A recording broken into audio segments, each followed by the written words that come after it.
Caldera 6 hung in the black, like a forgotten piece of jewelry. Its sparkle, long since tarnished by grit and time. It was a frontier station in the truest sense, a place where civilization's grip was tenuous, held together by the patched and straining bulkhead of the star rim accord. The station's ring spun in a weary, prescribed orbit, its sections a stark map of its society. The labor district was a maze of scarred gray corridors and pressurized workshops, smelling of ozone and hot metal. The commercial spine glittered with a desperate, frantic energy, holographic advertisements flickering over slick, wet-looking streets, promising pleasures that cost too much and lasted too little. Further out, the cargo docks were a skeletal forest of motionless cranes and vacant berths, a testament to a trade agreement that was more theory than practice. Here, in this fragile ecosystem of recycled air and simmering resentment, humans and aliens lived not in harmony, but in a state of mutual, wary suspension. Everyone was running from something, a war, a debt, or a past. Graham Hart was running from all three. By day, he was just another shadow in the maintenance tunnels. He wore the gray coveralls of the station's biosystems division, his ID badge listing him as a mid-level technician. He was quiet, meticulous, and kept to himself, qualities that were appreciated in the close, cramped quarters of a space station. He lived a life of rigid discipline. He woke at 0500, his internal clock still set to a war that had officially ended. He ran 5 miles on the station's orbital track, the view of the void scrolling past, unheeded. He ate precisely portioned meals. He reported for his shift, he performed his duties, and he returned to his modest living pod. But the maintenance man was a costume. The discipline was a cage built to contain the man he used to be. Graham Hart was a former Earth Pathfinder, a special operations ghost trained in arts of infiltration and survival that the Star Rim Accord had made illegal. The war was over, but the war remained inside him. He suffered from what the old manuals called battlefield awareness, a state of constant, humming hypervigilance. He never entered a room without mapping its exits. He never sat with his back to a door. He registered the reflections in windows, the shift of weight in a stranger's gate, the subtle change in airflow that signaled an opening hatch. It was exhausting. It was also what had kept him alive. He had one vice, if it could be called that, a habit of kindness.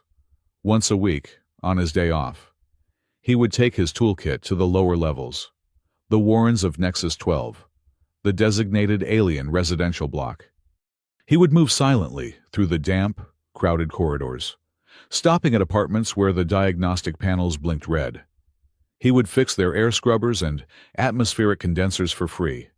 He never spoke much, just nodded at the grateful occupants, packed his tools, and left. It was a penance, perhaps, for things he could not fix, for air he had permanently fouled in other places, long ago. His other weekly ritual was a mystery. Every Tuesday, without fail, he would return from his shift to find a small bouquet of white roses resting against the door of his pod. They were always fresh, their petals perfect and dewy. Real flowers, not the synthetic, nutrient-paced replicas sold in the commercial spine. Real, living flora was an absurd luxury on Caldera 6. The water, the soil, the light, the sheer pressurized volume they consumed made them worth more than their weight in processed isotopes. Someone was spending a small fortune on him every 7 days. He never took them inside. He would stand there for a moment, the scent of damp earth and delicate perfume, a strange intrusion into his sterile world. He would look down the corridor, his combat clarity sifting the air for any observer. But there was never anyone. He would then pick up the bouquet, his movements economical, and walk the 15 minutes to Nexus 12. He would place the flowers neatly on the deck, plating just inside the main security checkpoint. A silent, public return to sender. Then he would turn and walk away. The problem solved until next week. This had gone on for 2 months. On this particular day, the air in the maintenance tunnels felt heavier, the recycled oxygen tasting flat and metallic. A hydraulic piston on level 3 had blown a seal, and Graham had spent the last 4 hours wading through lukewarm, slimy coolant.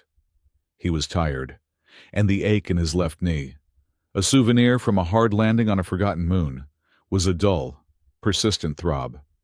He rounded the final corner to his living block, already anticipating the ritual. Pick up, walk, drop off, forget. She was standing there. He stopped, his body instantly shifting into a low state of alert. She was standing directly in front of his door, partially blocking his view of the bouquet, which rested on the deck near her feet. She was an alien, a species he had not seen often on Caldera 6. She was tall and slender, with skin that shimmered, covered in fine, overlapping scales the color of mother of pearl. Her face was angular and elegant, dominated by large, turquoise eyes that lacked pupils, appearing as solid, luminous gems. She was Noreen Cathara. He knew her name from the manifests. She managed the aquatic research camp in the station's core, a reclusive figure. She was watching him with an unsettling stillness. Graham said nothing. He walked forward, his boots making no sound on the grated floor, and stopped a respectful 10 feet from her. His eyes flicked to the roses, then back to her.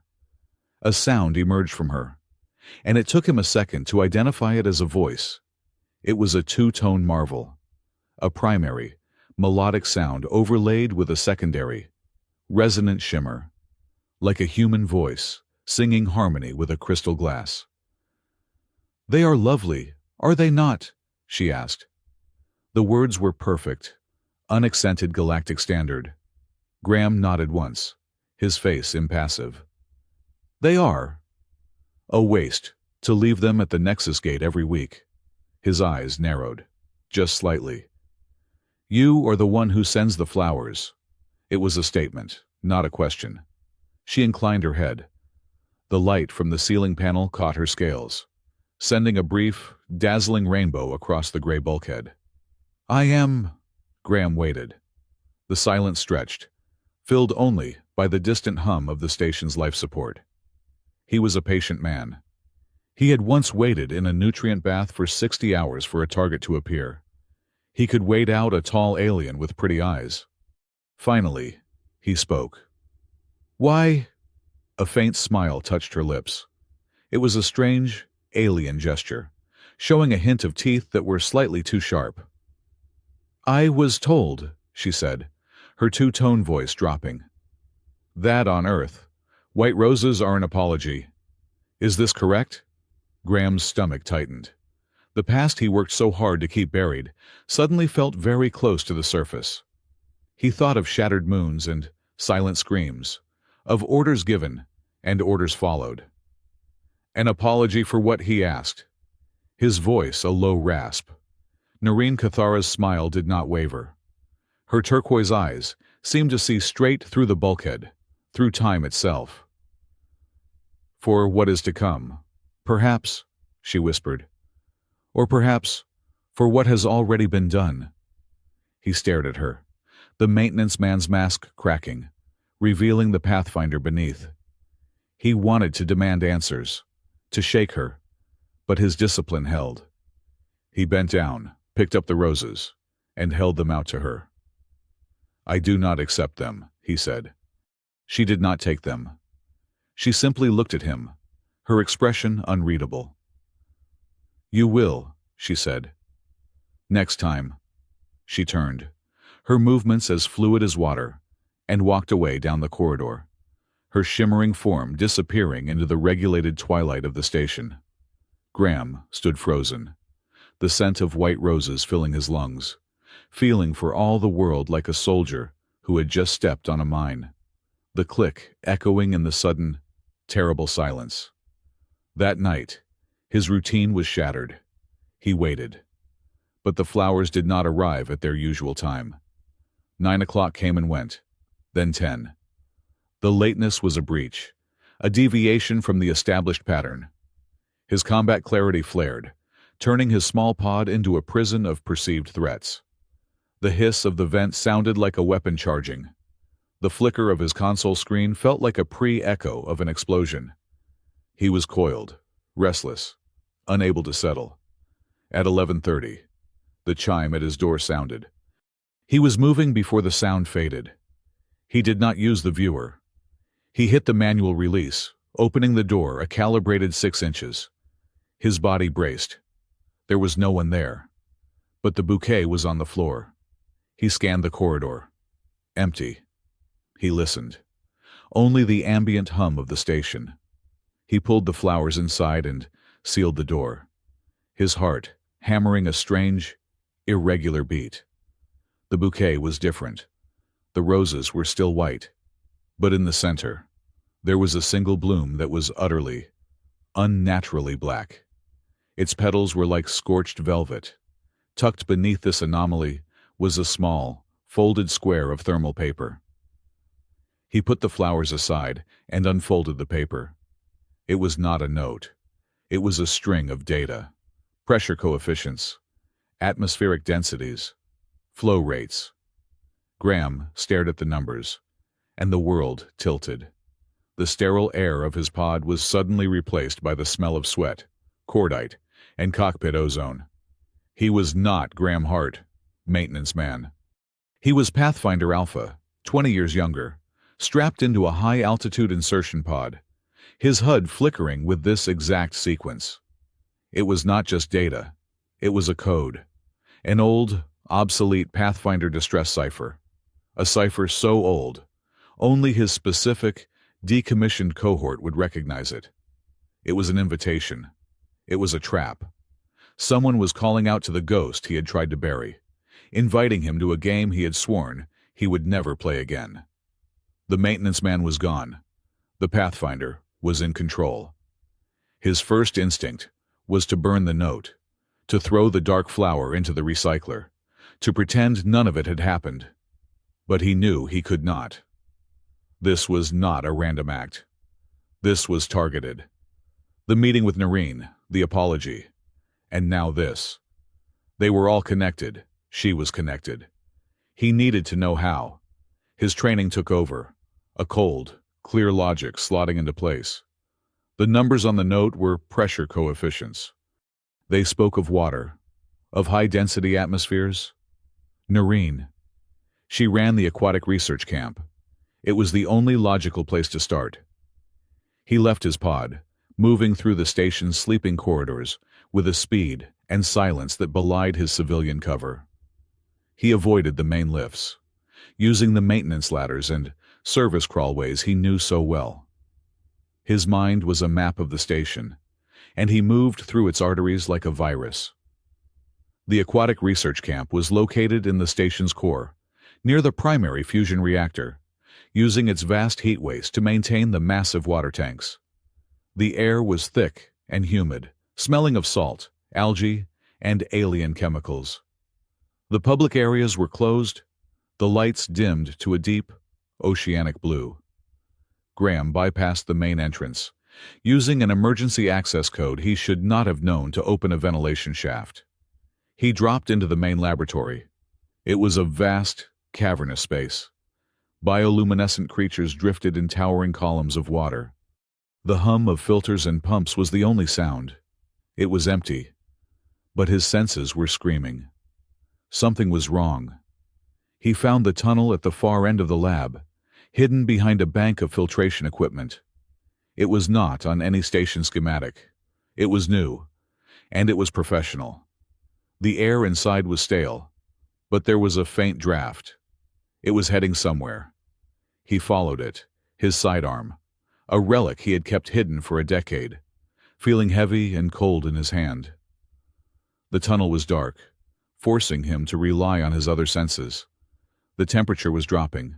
The air smelled different, cleaner, more sterile. He heard the faint, unmistakable click of magnetic locks. The tunnel opened into a brightly lit junction. Graham recognized the architecture immediately. White, seamless walls, unseen light sources, the faint, antiseptic smell. This was not the research camp. This was the Pale Atrium, the jurisdictional heart of the Pale Directorate. The Directorate was the new power on the frontier, a private security and governance corporation that had filled the vacuum the Earth fleet had left behind. They promised order, and they delivered it with an iron, invisible hand. They were everything he was hiding from. And then he heard the voices. Subject is non-compliant. Charge trafficking of unauthorized live flora. Sedation is authorized. I am asserting my residential rights under the Star Rim Accord. You have no jurisdiction here. That voice. The two-tone voice. Noreen. Graham moved to the edge of the junction. He saw them, 20 yards down the corridor. Noreen, flanked by two heavily armed security officers in the white and gray armor of the Pale Directorate. They had hold of her arms. She was struggling. Her pearlescent scales flushed a dark, angry purple. One guard raised a stun baton. Final warning, Zeno. Comply. Graham had a choice. He could stay in the shadows. He could let them take her. He could go back to his pod, back to his life, back to being a ghost. It was the smart move, the safe move. He thought of the white roses. He thought of the black petal. He thought of the pressure coefficients that were a key to his own locked past. The Pathfinder moved. He did not run. He flowed. He was a shadow detaching itself from the wall. The guards never saw him coming. The first guard was raising his baton to strike Noreen. Graham's hand shot out, not at the guard, but at the baton. He caught it mid-swing, his fingers finding the nerve cluster in the guard's wrist. The man screamed and his hand opened. Graham took the baton, reversed it, and drove the energized tip into the weak spot where the guard's neck seal met his helmet. The man went rigid and dropped, unconscious before he hit the floor. The second guard turned, fumbling for his sidearm. He was too slow. Graham was already inside his reach. A brutal, precise strike to the solar plexus drove the air from the guard's lungs in a violent gasp. As the man doubled over, Graham brought his joined fists down on the back of the man's neck. The second guard collapsed on top of the first.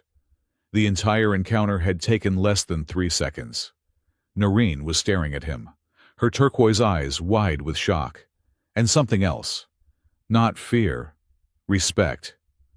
Who? She breathed, her two-tone voice faltering. Graham grabbed her arm. It was warm, the scales surprisingly smooth. Not here. Move. He pulled her back toward the tunnel, his mind already calculating patrol routes and response times. They had minutes, maybe less. They plunged into the darkness of the unsanctioned tunnel. Graham, leading, pulling her along. They ran, their footsteps an urgent, desperate rhythm against the silence. They reached the aquatic lab, burst through into the humid, blue-lit world of the tanks, and did not stop. He guided them through a maze of pipes and machinery, to a small, hidden maintenance hatch he knew led to a different sector. He shoved her through it and followed, sealing it behind them. They were in a narrow, dark crawl space. Below them, the faint rumble of the station's primary recyclers vibrated through the deck. They were safe. For now, Graham finally let go of her arm. He leaned against the bulkhead, his breath coming in ragged, controlled gasps. The adrenaline was fading, leaving behind the old, familiar ache. He looked at the alien woman, her form barely an outline in the dim emergency lighting. "You," he said, his voice dangerously quiet. "You have a lot to explain." Noreen pushed herself upright. She did not seem frightened. She seemed focused. She moved closer to him, so close he could smell the faint, ozonic scent of her skin. She reached out, as if to touch his face, but stopped, her hand hovering in the space between them. "The flowers were not for you," she whispered, her two-tone voice a haunting melody in the dark. "They were for what you forgot." Graham's blood ran cold. What did I forget?" She looked past him, as if seeing the ghosts that crowded the narrow space with them. Her turquoise eyes glittered. "You want to know why I sent them?" she said, her voice hardening, the shimmer becoming a sharp, cutting edge. "You have to survive the night." The crawlspace was tight, smelling of dust and metallic oxides. Below them, the thrum of the station's guts was a vibration felt in the teeth. Graham released his grip on Noreen, his hand tingling from the contact with her strange, smooth scales. He pressed his back to the bulkhead, his breath settling into a silent, practiced rhythm. The Pathfinder was fully awake now, a cold, clear engine of calculation humming inside the shell of the maintenance man. He looked at the alien woman, her elegant form a silhouette in the red-tinged emergency light. "You have 10 seconds to talk," he said, his voice a low vibration that was more felt than heard. "Start with the flowers, and start with what I forgot." Noreen did not flinch from his intensity. She straightened, her shimmering scales catching the dim light. Her turquoise eyes, luminous and unblinking, met his. "There is no 10-second explanation for a life that was stolen from you," she said, her two-tone voice a soft, complex chord. "I am Cathara, my people. We do not perceive memory as you do. For you, it is a phantom, an electrical echo in your brain. For us, it is a biological substance. It can be encoded, stored, crystallized." She paused, as if searching for a term he would understand. "The white roses, on your world, they are a symbol. On mine, they are a medium. The blooms you received were grown in a solution, a very specific, very complex biological medium. They carry data, a key, imprinted on a viroid protein structure." Graham stared at her, his mind rejecting the impossibility, even as his instincts screamed that she was telling the truth. "A key for what? A lock," she said simply. "One placed inside your mind. Graham Hart. Someone took your memories of the war, a specific, terrible part of them. They locked them away. The roses. They were not an apology. They were a patch, a weekly dose of the biological key, designed to slowly, gently, disengage the locks without killing you." As she spoke the words, it happened. It was not a thought. It was a deluge. The smell of ozone and salt, the color red, a blinding, omnipresent crimson, flooding his vision. The scream of turbines, but wrong, pitched to a frequency that made his teeth ache. Glass, a reef of it, shattering under heavy ordnance. A structure, not rock, but crystalline, alien, and beautiful, being pulverized into smoking dust. He saw a hand, his hand, gloved in Pathfinder tactical gear, reaching for a console. He heard a voice, a woman's voice, cool and authoritative, saying, "Confirm erasure. For the record, the target was uninhabited. A regrettable accident." And then, the worst of it, a feeling, an overwhelming, suffocating wave of compliance, a sense of peace, of rightness, as the crystal spires fell, a deep, chemical certainty that what he was doing was not just necessary, but good. He gasped, staggering back, his hand flying to his head as if to stop his skull from splitting open. The crawlspace tilted. The vision was gone in a second, leaving a residue of nausea and a burning, agonizing question. "Glass Reef," he whispered, the name tasting like ash on his tongue. Noreen's turquoise eyes were wide, filled with a sudden, deep alarm. "It is happening too fast. The black flower, the distress signal. It must have been an accelerator. I did not send that one. I swear it." "Who did?" Graham snapped, pushing through the pain, the Pathfinder's discipline reasserting control. "And who did this to me?" "I do not know who locked your mind," she said, her voice urgent. I only know the Directorate is hunting the technology. And me?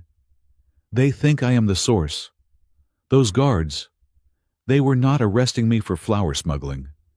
They were abducting me. The pale Directorate, the white armored guards, the sterile atrium. It all clicked into place. The new power on the station was playing a very old game. We cannot stay here, he said. The adrenaline from the fight was gone, replaced by a cold, urgent clarity. They will seal this sector in minutes. They will have my face from the corridor cams. I have a secure laboratory, she offered. They just came from there, Graham countered, his mind already 3 steps ahead. They will be tearing it apart. We need to go dark. A different level. A different system. I know a place. He checked the hatch seal, listening to the ambient sounds of the station. He heard the distant, methodical clang of magnetic boots on the deck plating below. A patrol. Too close. Wait, he commanded. He closed his eyes, mapping the station in his head. The service tunnels. The old, unshielded conduits. The disused freight lines. He found a route. This way. Stay silent. Do exactly as I do. And if I tell you to run, you run. Do not stop. Do not look back. I am not a package, she began, her scales ruffling. I know, he cut her off, his voice flat. But you are also not a pathfinder. They are.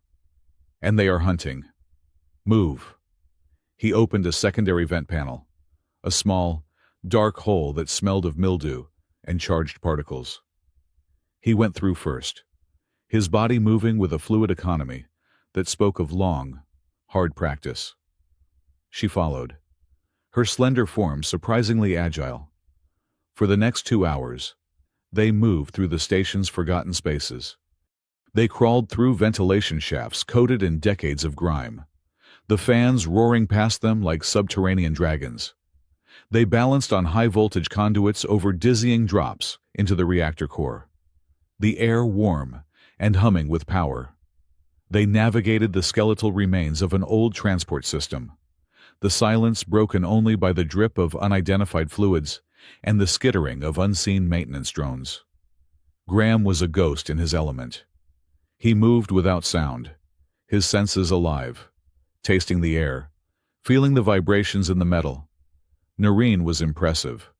She never complained, her movements almost as silent as his own. She was afraid. He could smell the faint, coppery scent of her adrenaline.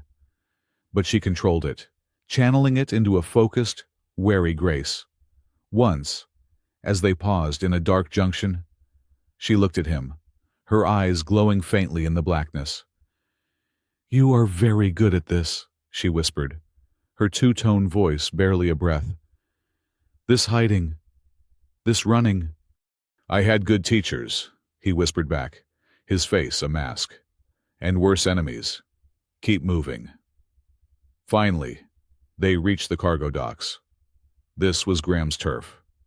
He had spent his off-duty days here, ostensibly scavenging for parts. But really, he was maintaining old skills and old friendships. He led her to a massive, seemingly derelict container processing bay. The air smelled of cold metal and hydraulic fluid. He wrapped a complex rhythm on a steel door, marked with the faded logo of a long-dead shipping guild. A moment passed.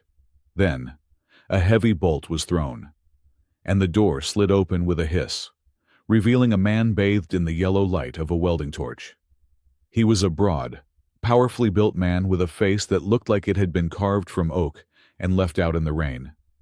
His coveralls were stained with grease, and a pair of augmented reality goggles were pushed up onto his bald head. This was Owen Park, Kilo Squad, Pathfinder, retired. Or, as his paper said, Chief Docking Engineer. Owen looked at Graham, his expression unreadable. Then his eyes slid to Noreen, taking in her shimmering scales and alien features. He grunted. Hart, he said, his voice a low rumble. You are late. I was about to start the movie without you. He jested with the still sparking torch. And you brought a friend. Does she like explosions? Owen, Graham said, pushing Noreen gently inside. Shut the door. We have trouble. Owen's jovial facade vanished. The engineer was gone, and the soldier was back. He hit the panel, and the heavy door slid shut, the bolts locking with a definitive, satisfying thud. The workshop was a vast, cluttered cavern, filled with half-disassembled cargo lifters, mountains of spare parts, and the comforting smell of machine oil. Pale Directorate, Graham said, wasting no time. They are active. They tried to grab her. Owen spat on the floor. Directorate. Figures. Those clean-suited bastards have been sniffing around the docks for weeks. Scanning manifests they got no business scanning. You hot, very, Graham said. 2 guards. Pale Atrium Junction. Non-lethal. But they have my face. Damn. Owen ran a massive hand over his bald head. All right. We just went from a social call to a siege. Get her in the back. I have a signal scrubber in the office that will keep this bay off every sensor grid on the station. It is not perfect, but it will buy us time. He looked at Noreen. You, fish lady. You hungry? Noreen drew herself up. I am Cathara. And no, thank you. I am processing. Owen blinked. Processing. Right. Well, you do that. Hart, you look like hell. Get in here. You need to tell me what kind of storm you just dragged into my garage. The office was a reinforced container in the center of the workshop, shielded and soundproofed. Owen poured 2 glasses of a clear, potent liquid that smelled like industrial solvent.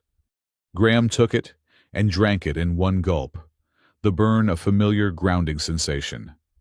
He explained. The flowers, the black rose, the distress code, Noreen, the fight, the memory flash, glass reef. Owen listened, his face growing darker with every word. When Graham finished, the big man was silent for a long time. Glass reef, Owen finally said, his voice thick. I remember the rumors. A Cathara science outpost, full of civilians. The official report said it was a reactor cascade, a tragic accident. It was not, Graham said, the memory of that chemical wrongness still clinging to him. It was an order, an erasure. And the flowers, Owen mused. Biological keys, unlocking your head. That is next-level spooky. Graham. And you say she, the fish lady. She was just the delivery girl. She says she did not send the black one. I believe her, Graham said. Someone else is in this. Someone who knew my old codes. Which means someone from the old days, Owen concluded, his eyes hard. Someone who knows you are here. This is bad. This is all kinds of bad. He leaned forward. So, what is the play? Pathfinder. First, Graham said. We are not we. I am not dragging you into this. I need the scrubber, and maybe a clean comms channel.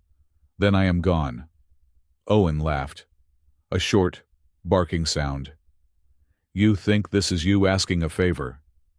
You kicked the hornet's nest in the middle of my shop. Graham, we are already in this. Besides, Directorate rats, I have been waiting for an excuse to swat a few. He tapped his console. You need intel. And she, he gestured to the workshop, needs her people. I bet they are connected. He was right. Noreen, left to her own devices, had found a quiet corner and was manipulating a small, water-like holographic projector. When they approached, she looked up, her face tight with worry. My people at the lab, she said. Her two-tone voice strained. The Directorate will be rounding them up. They are just researchers.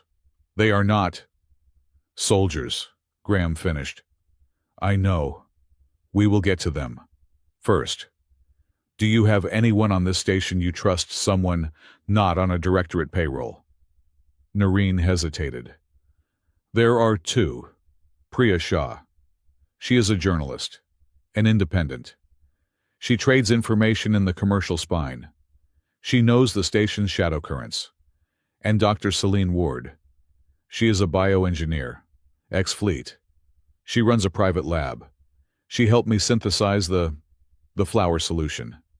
They are the only two who know about the garden. A journalist and a rogue scientist, Owen grunted. Your friends are as sketchy as yours. Graham. I like it. Get them on a clean channel. Use this code. It is triple encrypted. Bounces off 3 dead satellites. Tell them to come here. Now. And to come clean. It took an hour. An hour that Graham spent pacing the workshop like a caged tiger. Every shadow a threat. Every sound a potential breach. Finally, the side entrance hissed open, and 2 women stepped inside, Owen sealing the door behind them. The first, Priya Shah, was small and sharp, with eyes that seemed to take in the entire workshop in a single, calculating glance. She wore a stylish trench coat over a practical jumpsuit, and a data slate was permanently attached to her wrist. The second was Dr. Celine Ward. She was older, with gray hair pulled back in a severe bun, and a face etched with weary intelligence. She carried a heavy biotech case, and her eyes, magnified by thick glasses, zeroed in on Noreen with a fierce, maternal protectiveness. Noreen, are you all right? Celine asked, ignoring the 2 men completely. We lost your signal. We thought... I am fine, Celine, Noreen said, stepping forward. They found the garden. The directorate, Priya stated, her voice crisp. She was already tapping at her data slate. I have been tracking their movements. They sealed the whole atrium sector. This is big.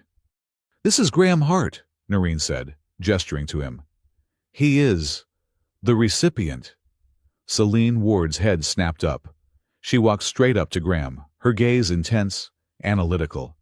She looked less like a doctor and more like a mechanic inspecting a broken engine. So, you are the one, she said.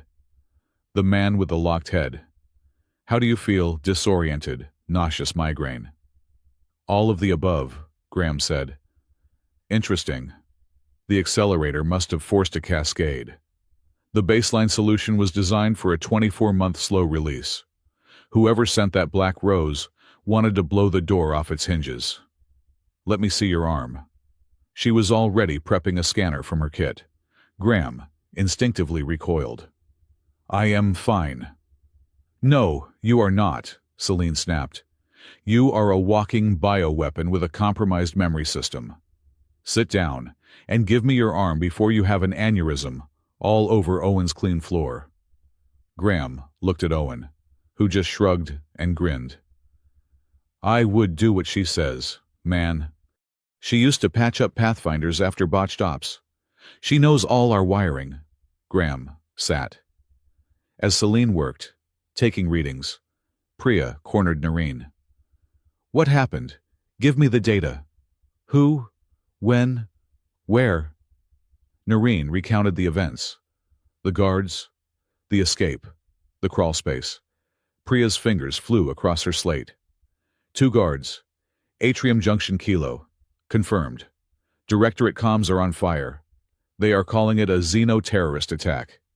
They have a grainy image of you, Graham. They are running it through facial recognition now. Your maintenance man days are over.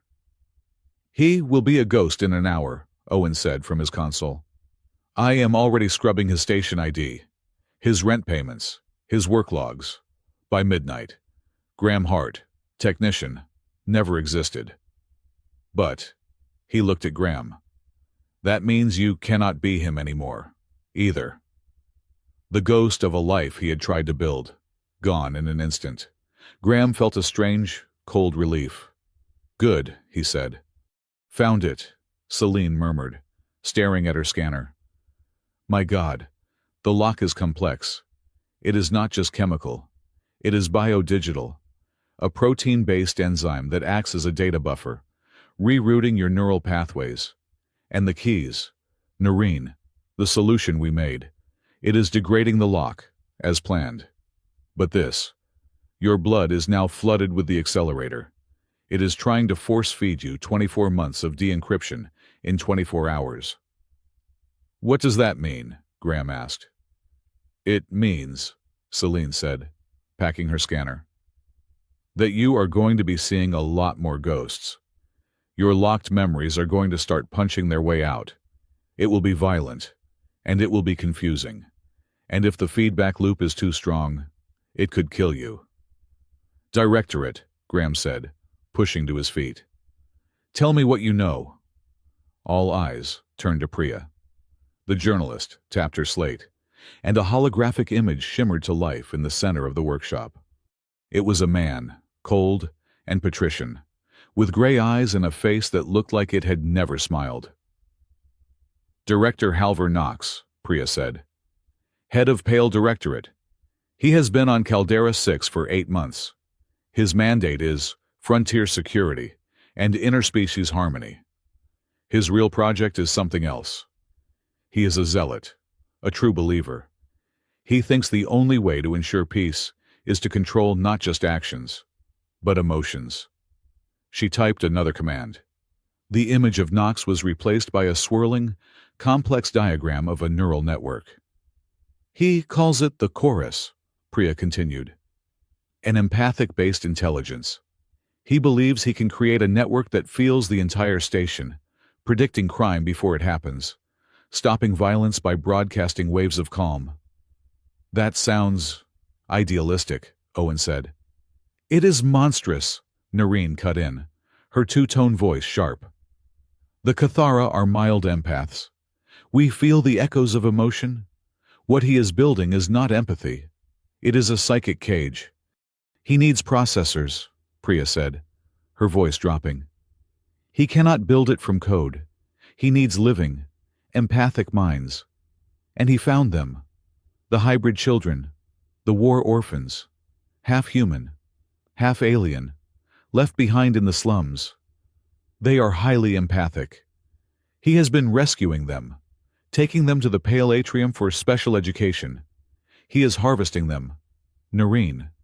He is wiring them together to build his machine. The workshop was silent. Graham looked at the diagram, a cold, sick dread settling in his stomach. This was worse than war. This was systematic, scientific cruelty. The garden, Celine said, her voice strained. The aquatic lab. It was not just a research station. Was it? Noreen. Noreen's gaze dropped. No, it was a safe house. A stop on an underground railroad, moving hybrid children off the station. The roses. They were my cover. But they were also my currency. I traded them for passage, for favors. The garden was a front, run by my research team. They are family. Graham's mind was racing. The directorate raid. They were not just after you. They were after the children. And the roses, Celine added. Knox must know the properties of the flowers. He wants the technology for himself. If he can read memories, he can control the past. If he can create a key, he can create a lock, Graham finished, the implications hitting him like a physical blow. He turned to Priya. Glass Reef. I need the file. The real one. Priya's eyes widened.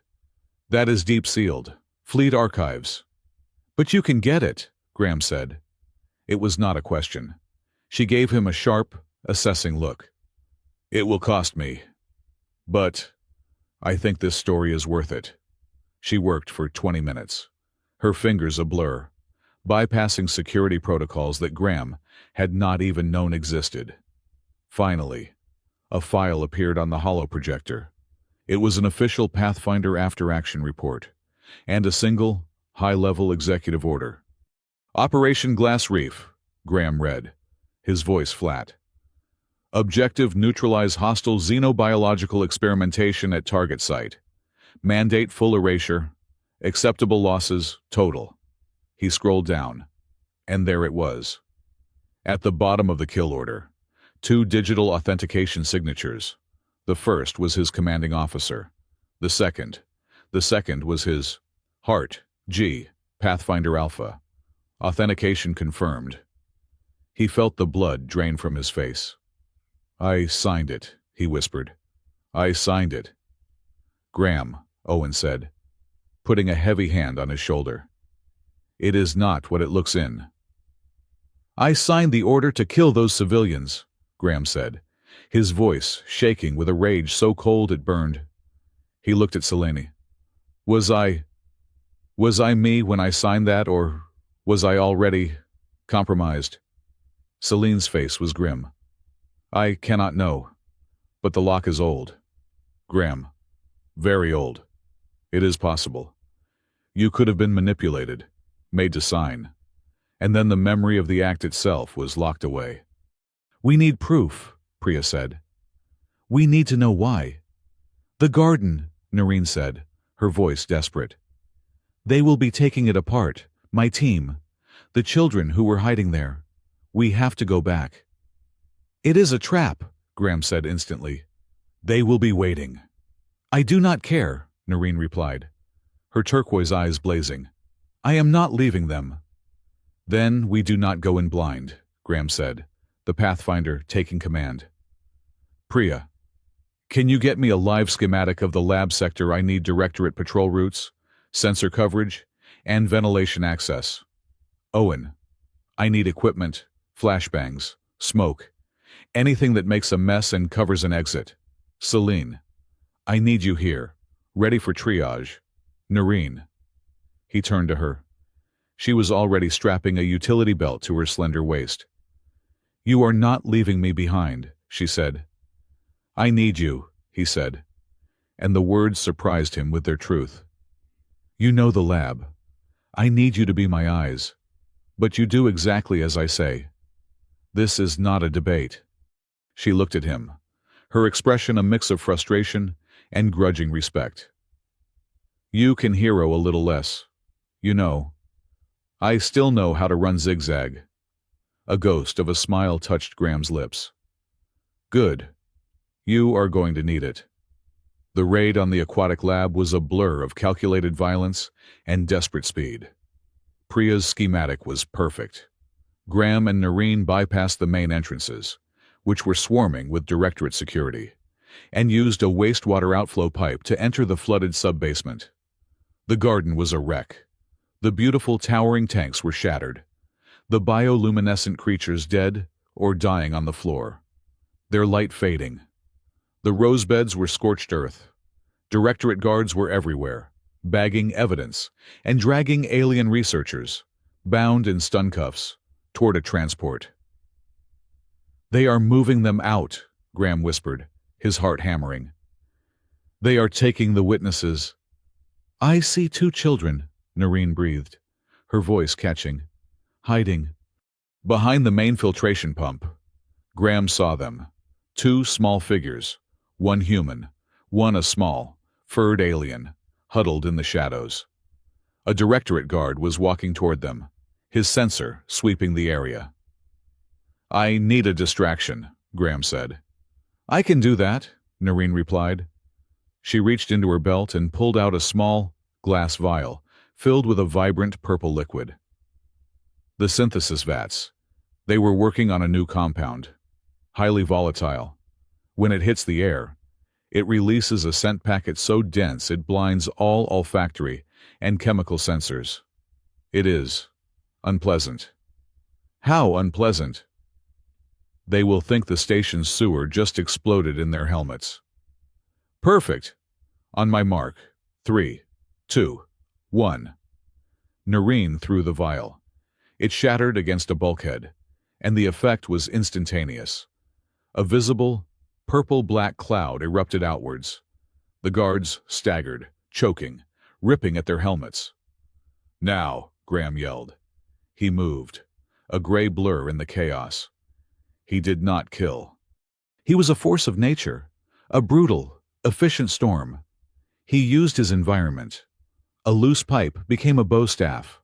A high-pressure water hose became a disabling whip. He moved between the flailing guards, his hands striking nerve clusters, knees finding joints, elbows shattering helmet visors. He was not a man.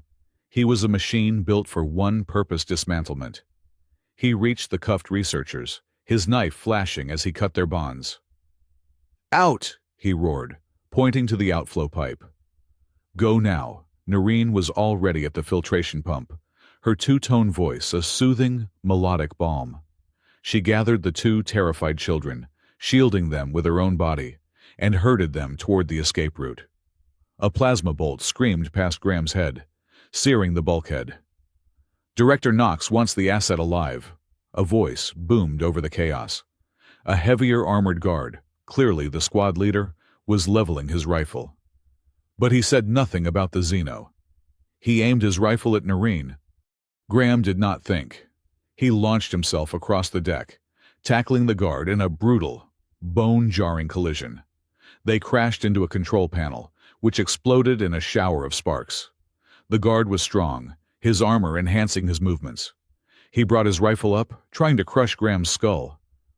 Graham saw the man's wrist, the exposed data port for his suit's comms. Graham slammed his own data slate, which he had palmed from his pocket, against the port, and discharged its entire battery core. The guard screamed as 1,000,000 volts surged through his armor, shorting every system. He went rigid, then collapsed, smoke pouring from his suit's joints. Graham staggered to his feet, his shoulder on fire, his lungs burning from the fading scent bomb. He looked around. The researchers were gone. Noreen and the children were gone. The remaining guards were unconscious, or in disarray. He was alone. He grabbed the smoking data slate from the guard's wrist. It was fried, but its internal memory might have captured a copy of the squad's logs. Proof. He fled into the wastewater pipe, the alarms of the pale directorate screaming behind him. When he stumbled back into Owen's workshop, he was met by a frantic scene. Celine was tending to a superficial burn on one of the researchers' arms. The two children were huddled under a thermal blanket, drinking something hot. Noreen rushed to him, her hands hovering over his smoking, bruised body. "You are hurt." "I am alive," he rasped, holding up the scorched data slate. "Priya, can you get anything from this?" Priya took the slate, her eyes gleaming. "If there is data, I will find it." She plugged it into her console. For 10 minutes, the only sound was her furious typing. Then, she stopped. "Oh my God," she whispered. "What?" Owen asked. "It is all here," Priya said, turning to them, her face pale. "The raid logs, the inventory, but that is not the worst part. I got a partial data transfer. The squad leader's private log. He was reporting directly to Knox. They were not just here to clean up. They were here to field test." She brought up an audio file. Knox's cold, patrician voice filled the workshop. "The test at Glass Reef was promising, but crude," Knox said. "A blunt instrument. This time, I want precision. The Chorus network is ready for its first live, external emotional input. Use the captured researchers. Process them. I want to see if the Chorus can absorb a concentrated, real-time wave of pure, weaponized terror. Begin the test." The workshop was deathly silent. Graham looked at the faces around him. Owen's, set in stone. Celine's, a mask of horrified disbelief. And Noreen's, her beautiful alien face a canvas of pure, cold rage. "He did not just erase Glass Reef," Graham said. "The pieces of his shattered past finely, terribly, slotting into place. He used it. He used it to build a machine that feeds on pain." He looked at his own hands, the hands that had signed the order. "And I was the one who lit the fuse." The audio file clicked off, plunging the workshop into a silence that felt louder and more oppressive than the recording. Knox's cold, clinical voice seemed to hang in the air, a stain that would not wash out. The rescued researchers and the two children were huddled in the shielded office, their faces pale, but the core group stood frozen around the flickering hologram. Owen Park was the first to move. He slammed his massive fist onto his workbench, a blow that should have shattered the steel plate. "He is testing it," he growled, his voice a low vibration of fury. "He is using living people as test strips for his pain machine. On our station." "It is worse than that," Celine Ward said, her face ashen. She was looking at Graham, her analytical gaze now filled with a new, dawning horror. Glass Reef. It was not just an erasure. It was the first test. A macro-scale emotional broadcast. An entire outpost's death screams, captured, refined, and used as a baseline. Graham felt a sudden, violent wave of nausea. The memory of that chemically induced peace he had felt during the Glass Reef vision returned, now utterly grotesque. He had not just been an executioner. He had been a content, placid executioner. His gaze fell to his own hands. "I signed the order." "We do not know that was you," Priya Shah said, her voice sharp, pulling him from the spiral. She was already back at her console, her small frame radiating a furious energy. "Not the you that is standing here. That signature is the target. Knox has the why. We need the who. The original file you saw was a field-level order. The master file, the core archive, would have the full command chain, the authorization codes, everything." "Then we get it," Graham said. The words were flat, cold. The maintenance man was a pile of ashes. The Pathfinder was all that was left, and he was staring into the abyss of his own past. Priya looked up, her dark eyes meeting his. "You do not understand. That file is not on the station network. It is a hard data archive, sealed under fleet wartime protocols. It is probably sitting in a vault on Earth." "No, it is not," she said, tapping at her console. A new window popped up on the hologram. It was a restricted, high-priority cargo manifest. "It is here, on Caldera 6. Or at least, it was." "What do you mean, was?" Owen demanded, moving to her side. "I have been tracking Directorate movements for months," Priya said, her fingers flying. "They have been consolidating assets. 3 days ago, a high-security courier shuttle arrived from the core. It delivered a single, shielded data casket. It is currently being held in the Directorate's secure storage vault, right under the pale atrium." "They are taking it," Graham said, his voice quiet. He was reading the manifest, his eyes tracing the flight plan. "They are not storing it. They are moving it." Priya nodded grimly. "In 36 hours, a long-haul diplomatic shuttle is scheduled for departure. The casket is listed as archival material on its public manifest.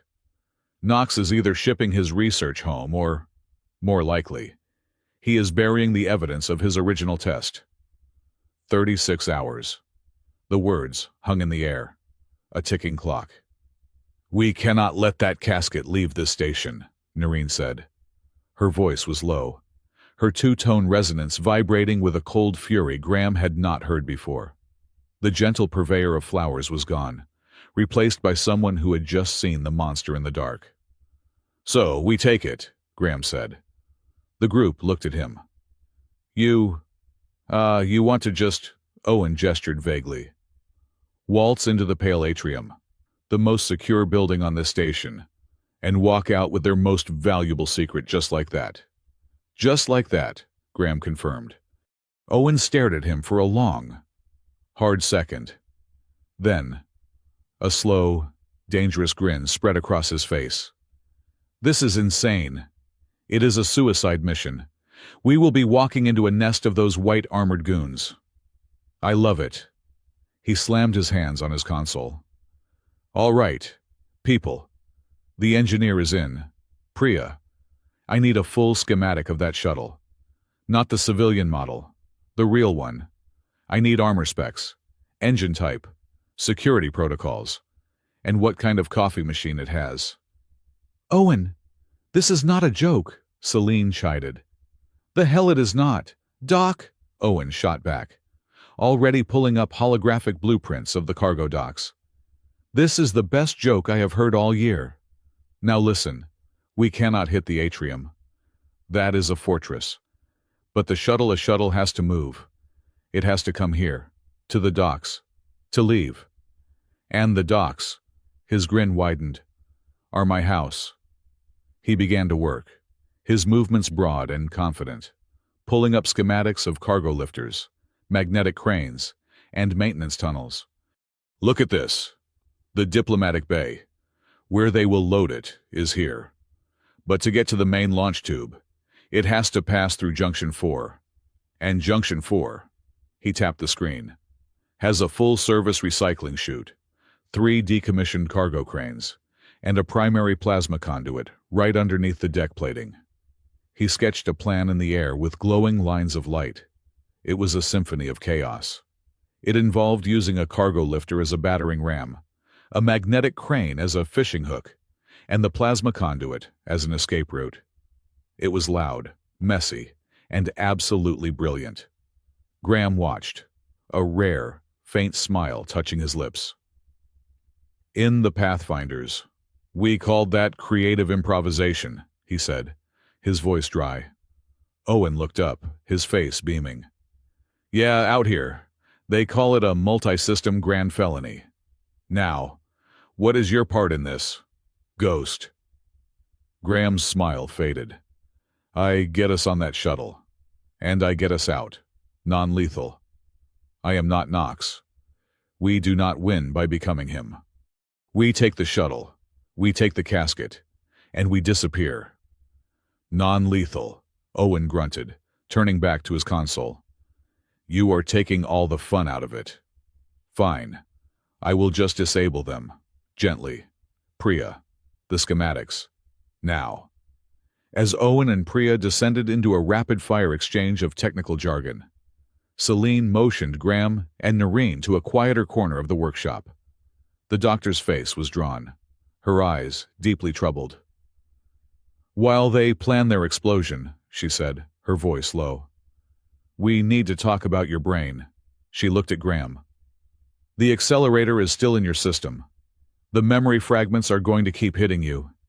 It is going to be disorienting, and it is going to be painful. I can handle it, Graham said. You do not know that, she countered. This is not a wound. This is a decompilation. But there is something else. She pulled a small device from her biokit and held it over one of the white roses she had taken from Noreen's lab. A complex protein chain appeared in the air. This is the key, Celine said. The viroid protein from the rose. It is an astonishing piece of work. It is designed to find the biodigital lock in your neural pathways, bind to it, and dissolve it. She looked at Graham, her gaze piercing. But this is not a generic key. Graham, this is not a skeleton key that works on all locks. This is a key cut for a single, specific, ridiculously complex lock.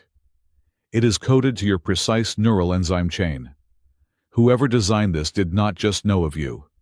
They had access to your complete biological profile, a profile that would have been sealed under the highest Pathfinder medical clearance.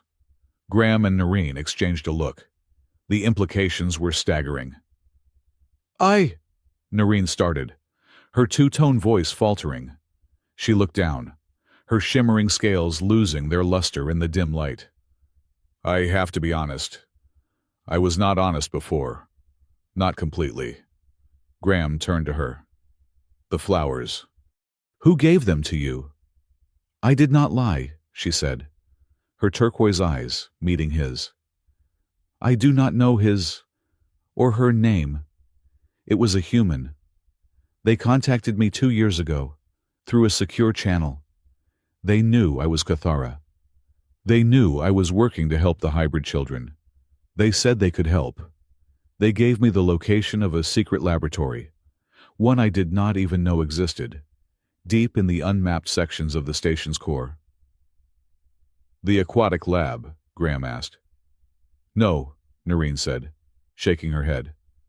A different one, smaller, older, but shielded, and equipped with bioengineering technology I had never seen before. Fleet grade, black level. This human, this person. They taught me the process. They showed me how to grow the roses. They explained what they were for.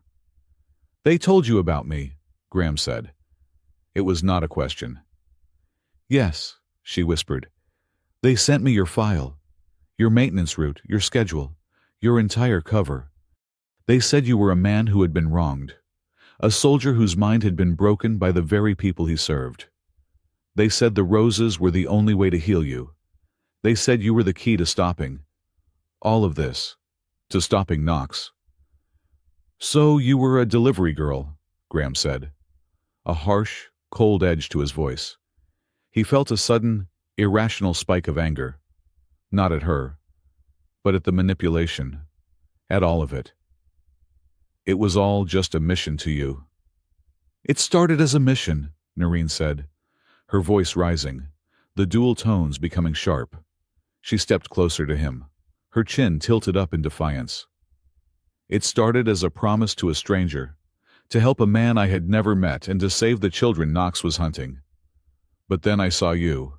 I saw you, this silent, broken man, walking to the Nexus gate every week to return the flowers. I saw you go into the slums on your day off, fixing air scrubbers for families who had nothing. I saw you perform these small acts of penance for a sin you could not even remember. And it stopped being a mission. Her voice softened, the shimmering harmony returning. I saw a good man, Graham Hart. A good man who believed he was a monster. I wanted him to see what I saw. Graham stared at her, the anger evaporating, leaving him feeling raw and exposed. He saw the passion in her face, the fierce, unyielding loyalty. She was not a package. She was not a pawn. She was a fire. He had no idea what to say. He just nodded, once, a short, sharp gesture. The person, the human who taught you. Where are they now? Gone, Noreen said, the fire dimming. They left the station 6 months ago. Their last message was just, heal him. He will know what to do. Then the channel went dark.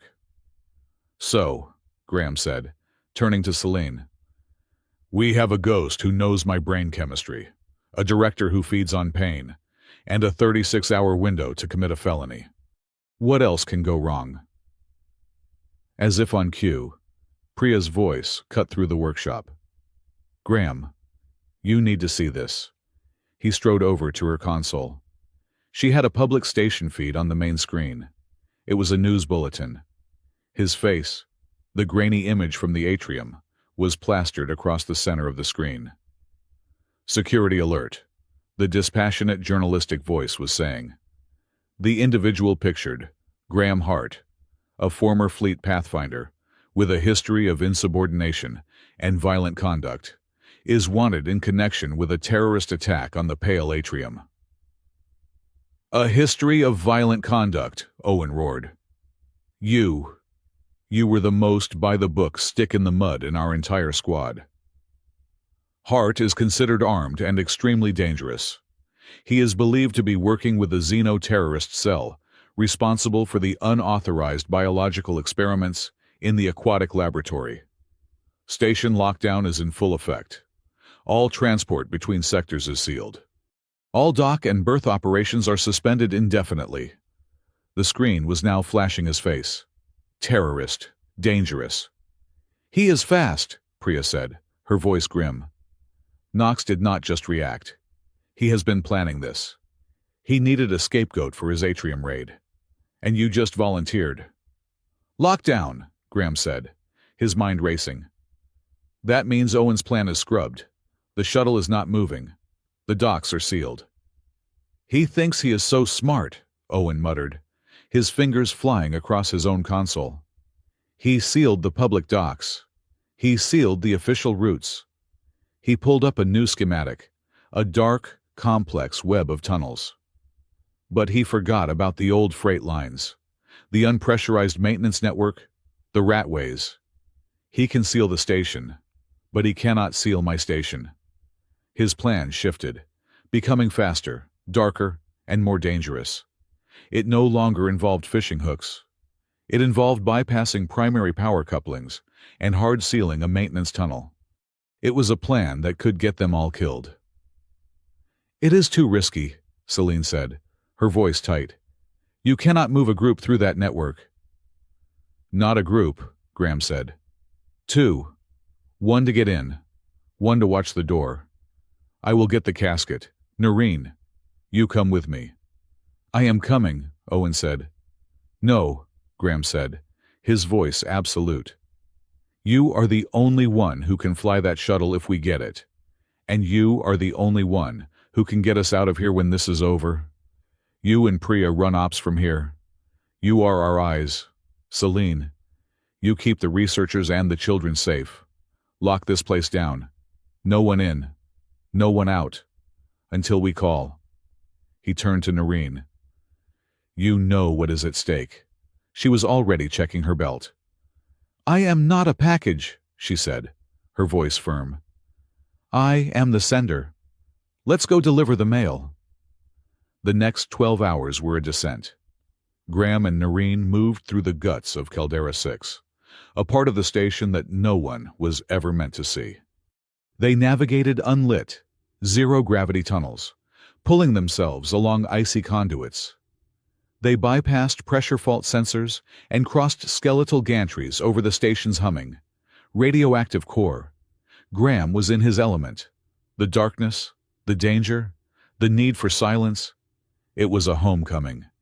He moved with a lethal grace, the Pathfinder fully unleashed, but his mind was a war zone. As Celine had predicted, the memories were coming loose. While he was cutting a sensor wire, he was suddenly on a snow-covered ridge, the air burning his lungs, his rifle sight trained on a target he could not see. While he was boosting Noreen up to a higher ledge, he was suddenly in a firefight in a flooded tunnel, his best friend bleeding out in his arms. He would freeze, his body locked, his eyes staring at a ghost. And each time, Noreen would be there. She would not shout. She would not shake him. She would simply place her hand on his arm, her strange, smooth scales a grounding, present reality. "I am here, Graham," her two-tone voice would whisper in the dark. "Breathe. Come back." And he would. The ghost would fade, and he would be back in the tunnel, his heart hammering, his skin slick with sweat. He was terrified. Not of the mission. Not of the guards. He was terrified of what his own mind was showing him. He was also, in that cold, dark, terrifying place, falling for her. It was in the way she moved, her alien grace a perfect counterpoint to his rigid, human discipline. It was in the way she watched his back, her senses, sharper than his, catching the shift of air that signaled a patrol drone. It was in her quiet, unshakable courage. They were in a dark junction, catching their breath, when he had the worst flash yet. It was not a battle. It was a room, sterile and white. A woman's face, kind, professional. Adelaide Kerr, his old commander. She was smiling at him. "It is just a routine neural calibration, Graham, a performance enhancement. You will be a better soldier. You will feel no pain, no hesitation." He felt the cold prick of a needle, the chemical piece. He recoiled so violently he almost fell, his back slamming into the bulkhead. "Graham," Noreen hissed, grabbing his arm. "Kerr," he choked out, the name tasting like poison. "Adelaide Kerr, she did this. She was there." "Who?" "My commander," he rasped, fighting for control. "She was my CEO during Glass Reef. She was the one who signed the order with me." The realization was a physical blow. This was not a random act of war. This was not an enemy operation. This was a betrayal. She had done this to him. She had turned him into a weapon, and then into a placid, forgetful monster.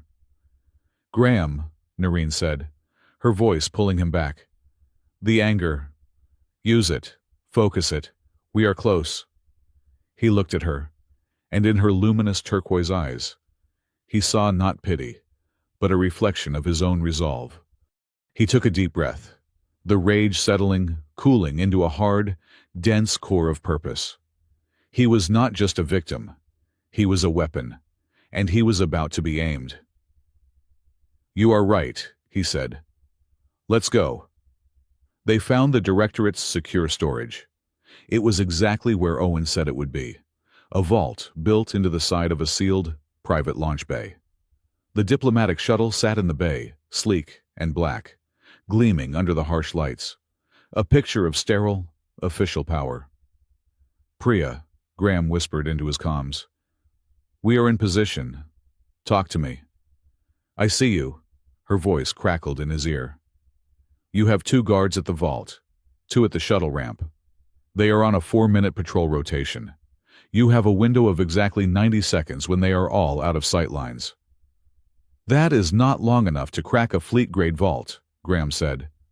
"You are not cracking the vault," Owen's voice joined in. "You are not an idiot. Look up. Your fishing hook is in place." Graham looked up. He saw it. A heavy-duty maintenance crane, hidden in the shadows of the ceiling. "I thought you said that plan was scrubbed." "The loud plan was scrubbed," Owen said, sounding offended. "The smart plan is in full effect. Noreen, you see that panel by the wall? The one marked Environmental Control." Noreen scanned the wall. "Yes.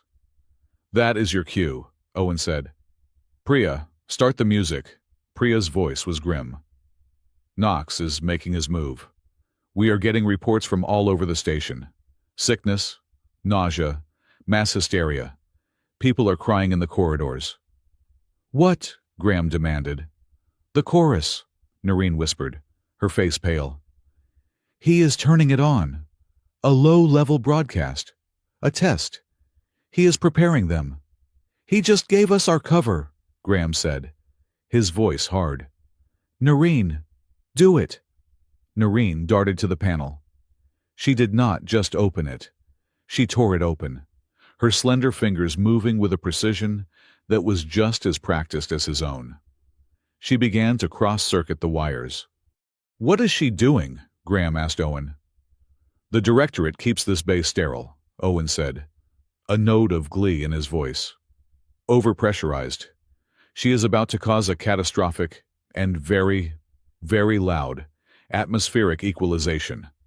Right when the guards are farthest apart. 3, 2, 1. An alarm shrieked. A massive vent on the far wall exploded inwards, and the air in the bay became a roaring, screaming hurricane. The 4 guards were instantly deafened and blinded. Their comms flooded with static, their bodies buffeted by the wind. "Go! Go! Go!" Owen yelled. Graham was already moving. He was a shadow in the wind, a non-entity. He did not touch the guards. He did not need to. He ran straight for the vault. "Owen!" he yelled over the roar. On it. The maintenance crane, silent and unseen, dropped from the ceiling. It was not aimed at the vault. It was aimed at the wall above it. With a groan of tortured metal, the crane's magnetic grapple slammed into the bulkhead and pulled. The vault was secure. The wall it was built into was not. A 4-meter square of bulkhead tore free with a sound like thunder, revealing the service corridor behind it. The vault was now sitting in a giant, gaping hole. "Get the casket, get out!" Priya yelled. Graham and Noreen were through the hole, on top of the vault. The data casket, a meter-long silver canister, was locked in its cradle. "It is mag-locked," Graham yelled, his hands finding no purchase. "Allow me," Noreen said. She placed her hands on the lock. It was not a human interface. She closed her eyes. Her 2-tone voice rose, not in a word, but in a pure, resonant note. The lock shrieked in protest. a wisp of smoke rising from it. With a loud clack, it sprang open. "How?" Graham gaped. "Cathara resonance," she said. Her face beaded with sweat. "Even our apologies have an edge. Help me." They grabbed the casket. It was heavy. They muscled it through the hole, just as the first plasma bolts began to sear the air. The guards were recovering. "We are exposed," Graham yelled. "Not for long," Owen shouted. "Look sharp. The shuttle." The sleek, black diplomatic shuttle. Its main ramp lowered. Its engines flared to life. "Owen, what did you do?" "I just told the shuttle's autopilot that there is a catastrophic environmental failure, and its only chance is to immediately launch. It is a very stupid, very obedient autopilot. You have 30 seconds before it goes." Graham and Noreen scrambled up the ramp, dragging the casket. The moment their feet cleared the deck, Graham slapped the close panel. The ramp began to rise. He ran to the cockpit. It was empty. The ship was flying itself. "Owen, we are on." "Where is it going?" "Straight to the main launch tube, get to the cargo bay. I am overriding the lock." They ran to the cargo bay. "We are here. Hold on to something." With a sound that Graham felt in his bones, the floor of the cargo bay opened. Below them was the dark, swirling chaos of Junction 4's recycling chute. "Jump!" Owen ordered. "He is insane!" Graham breathed. He grabbed Noreen. "On my mark!" He wrapped his arms around her, holding the casket between their bodies, and jumped into the abyss. They fell, tumbling in the dark, surrounded by the station's refuse. A moment later, a massive, magnetic grapple slammed into the casket, arresting their fall, with a jolt that nearly tore Graham's arms from their sockets. "Gotcha!" Owen's voice was triumphant. He began to reel them in, up, into the dark, greasy, and beautifully safe confines of his workshop. They landed on the deck, filthy, bruised, but alive. The casket was intact. Priya was already at the lock, her tools flying. Celine was checking them for injuries. "You were magnificent," Noreen breathed, her hand on Graham's arm. He looked at her, at the grime on her face, the fire in her eyes, and he felt something in his chest that he had not felt in 20 years. It was not peace. It was not even hope. It was a beginning. "It is open," Priya said. They gathered around. The casket hissed, and the lid opened. Inside, nestled on black velvet, was a single, crystal data core. Priya plugged it in. The file appeared. Operation Glass Reef. The full, unredacted core archive. Graham scrolled past the technical data, past the casualty assessments, past the inventories of acceptable losses. He went straight to the bottom, to the authorization page. His signature was there. Hart G. And next to it, the primary authorization. The signature that had locked his mind, sent him to his death, and built an empire on the ashes. Kerr, A. Director of Special Operations, Fleet Command. "Adelaide Kerr," Graham whispered. The name was a curse. "She was not just my commander. She is still out there. I will find her." He looked at the file, then at the faces of his new, strange, and utterly loyal team. "I will expose her, and I will burn Knox to the ground with her." The room was silent, the vow hanging in the air, and then a new sound began. It was not from the comms, it was not from the station, it was inside their heads, a low, keening, beautiful, and terrible sound, a multi-voiced harmony that slid under their skin, that vibrated in their bones. It was a wave of pure, concentrated, and utterly overwhelming emotion. It was grief. It was fear. It was 1,000 stolen children crying out in unison. Noreen clutched her head, her two-tone voice a broken gasp. "No, no, he is not. He is broadcasting." Priya was at her console. her face white. Station-wide. He is not just testing. He is attuning. He is forcing the entire station to feel.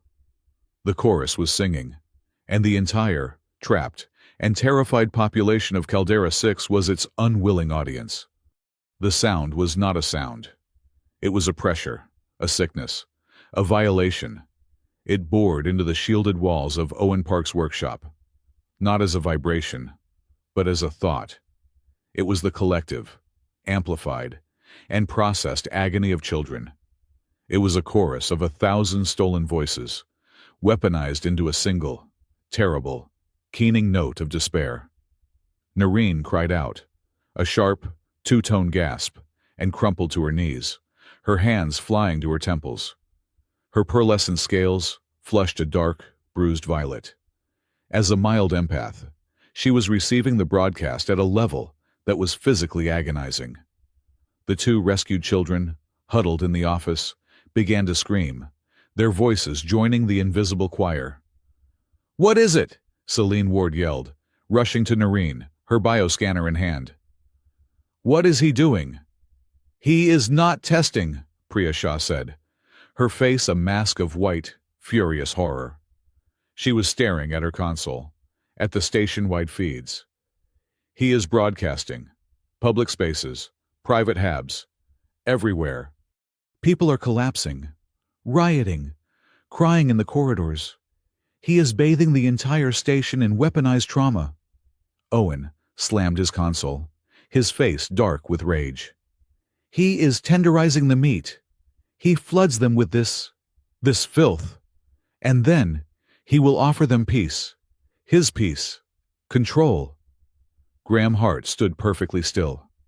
The sound was a razor blade in his mind, scraping against the fractured walls of his locked memories. He felt the pure, undiluted terror from the broadcast, and his own body responded. His heart hammered. His palms grew slick. He wanted to run. He wanted to hide. And beneath the fear, a cold, clear, and utterly lethal rage began to burn. "He is in the pale atrium," Graham said, his voice terrifyingly calm. "In the central core. That is where the antenna, the focus, must be." "We cannot get to him," Priya said, her voice shaking. "The station is in chaos, and the atrium. It will be a fortress.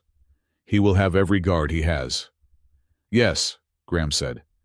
He turned to Celine, his eyes flat and hard. "The accelerator. The black rose.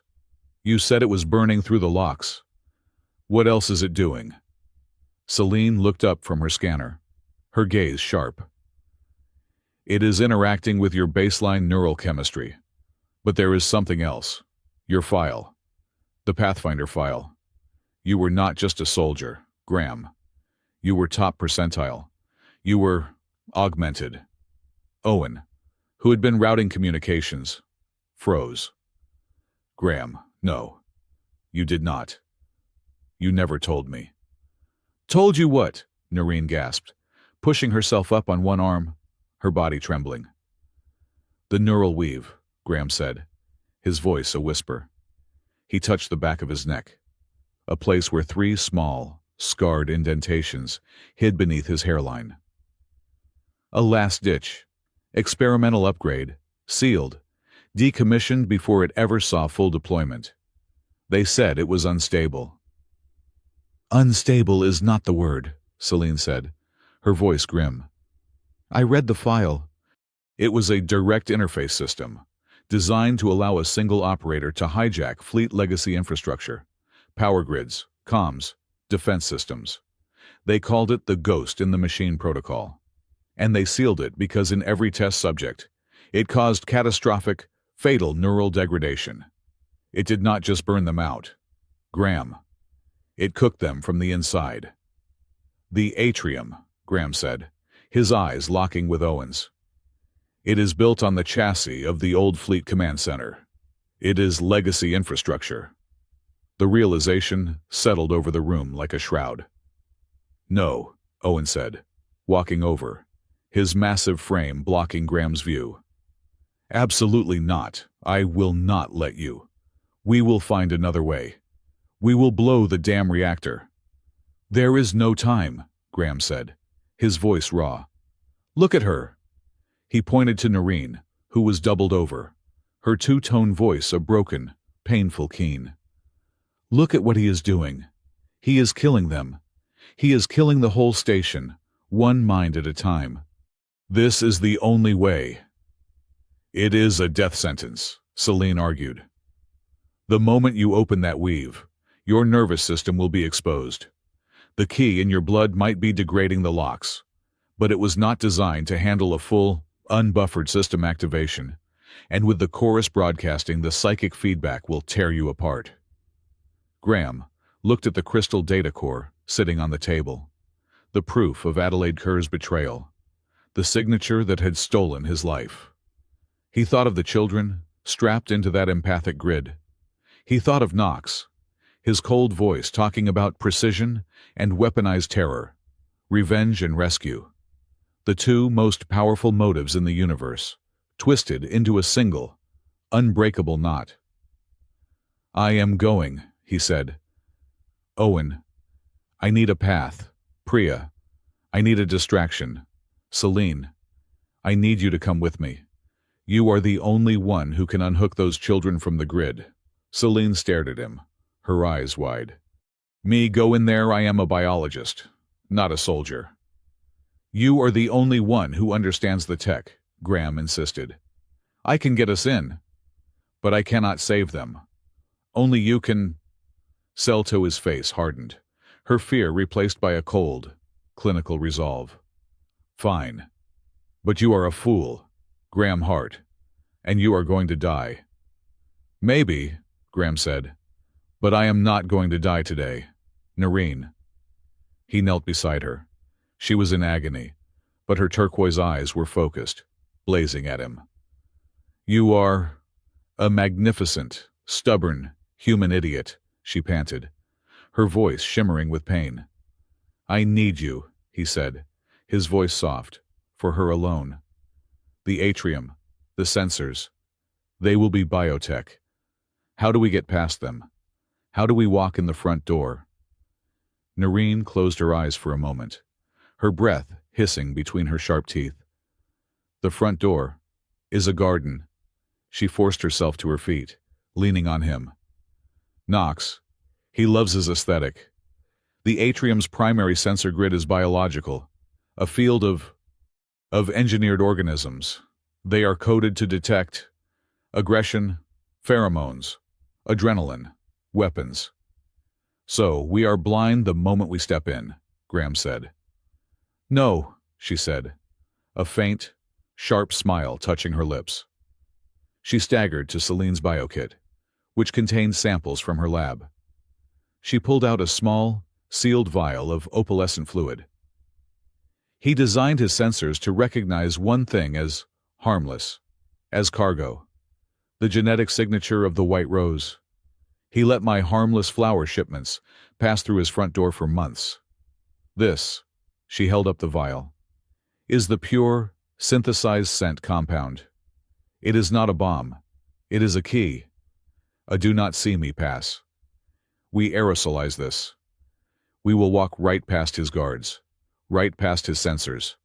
We will smell like a delivery, until we do not. Perfect, Graham said. He turned to the group. This is the plan. Owen, Priya, you are our ghosts. Get us to the core.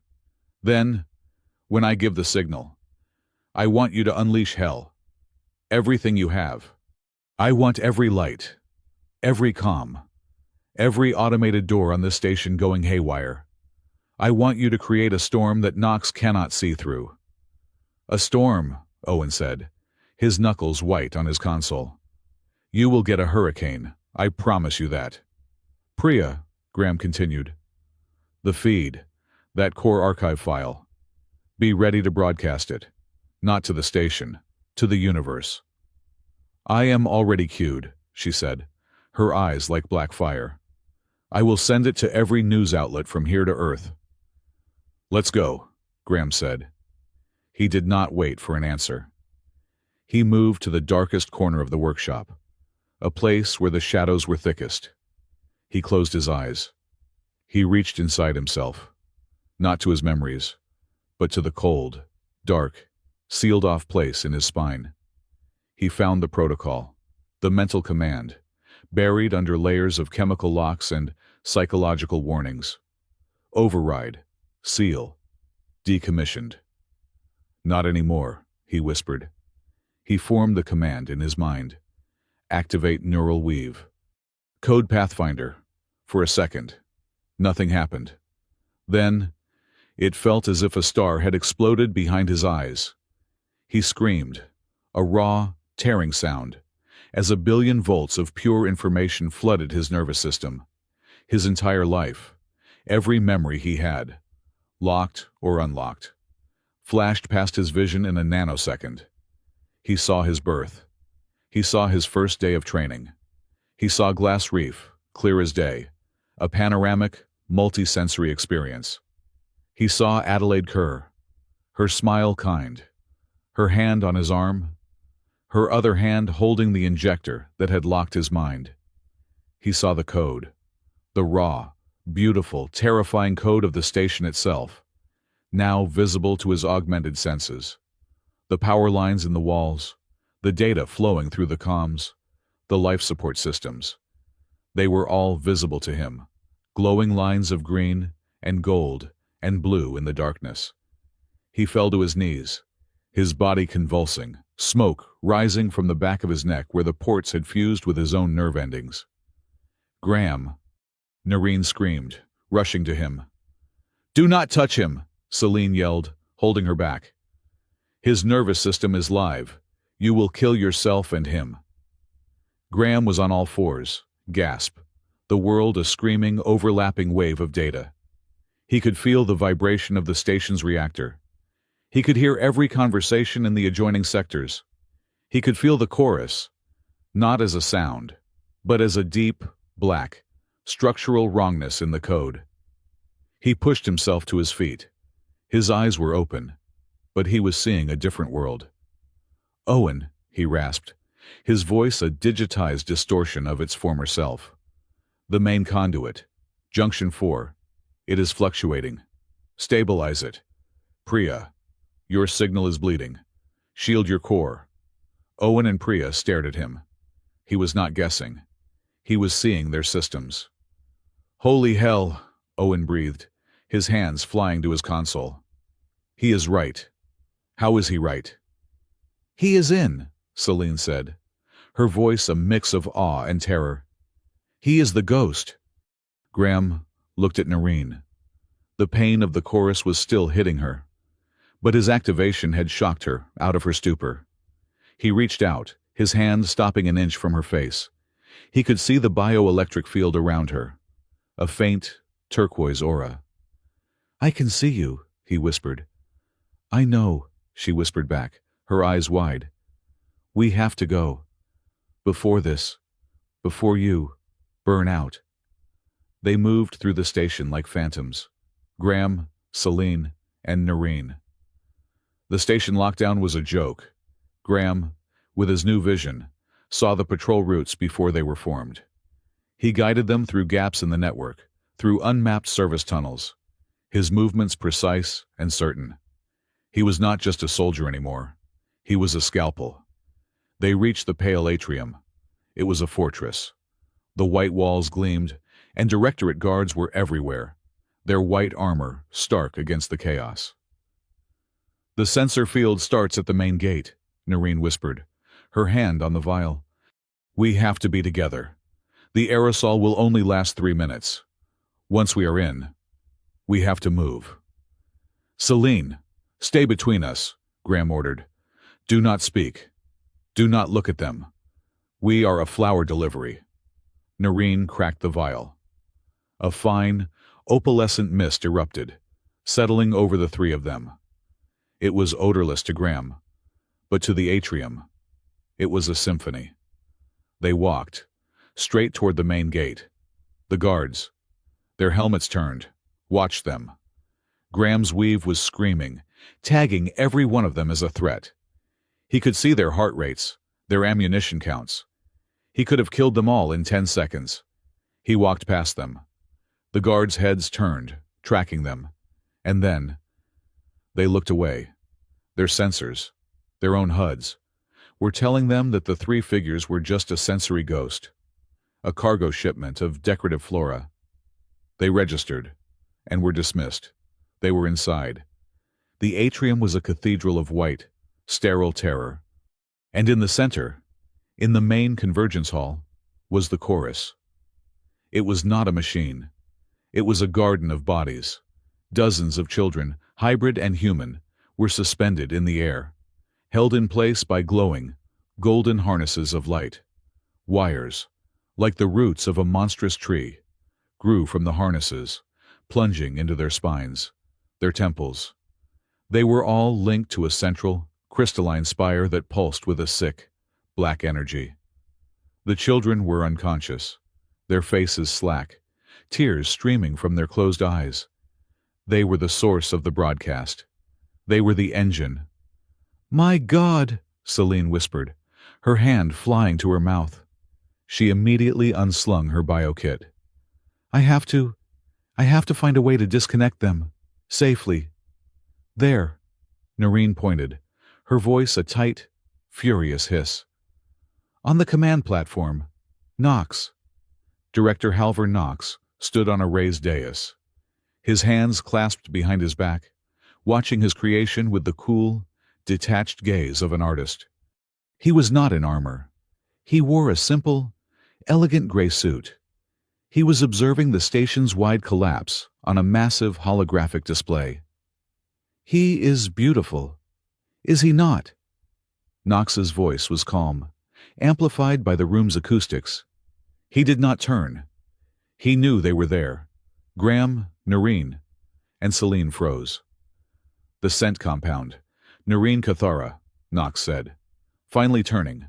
His cold gray eyes swept over them. "A clever trick, but ultimately, a predictable one. You assume I am a fool. I am not. I let you in." "You let us in," Graham said, his augmented voice a low growl. "Of course. The casket, the shuttle. It was all a test, to see if the ghost of Graham Hart was truly as formidable as Kerr's file suggested." He smiled, a thin reptilian gesture. "You did not disappoint. You are a remarkable tool."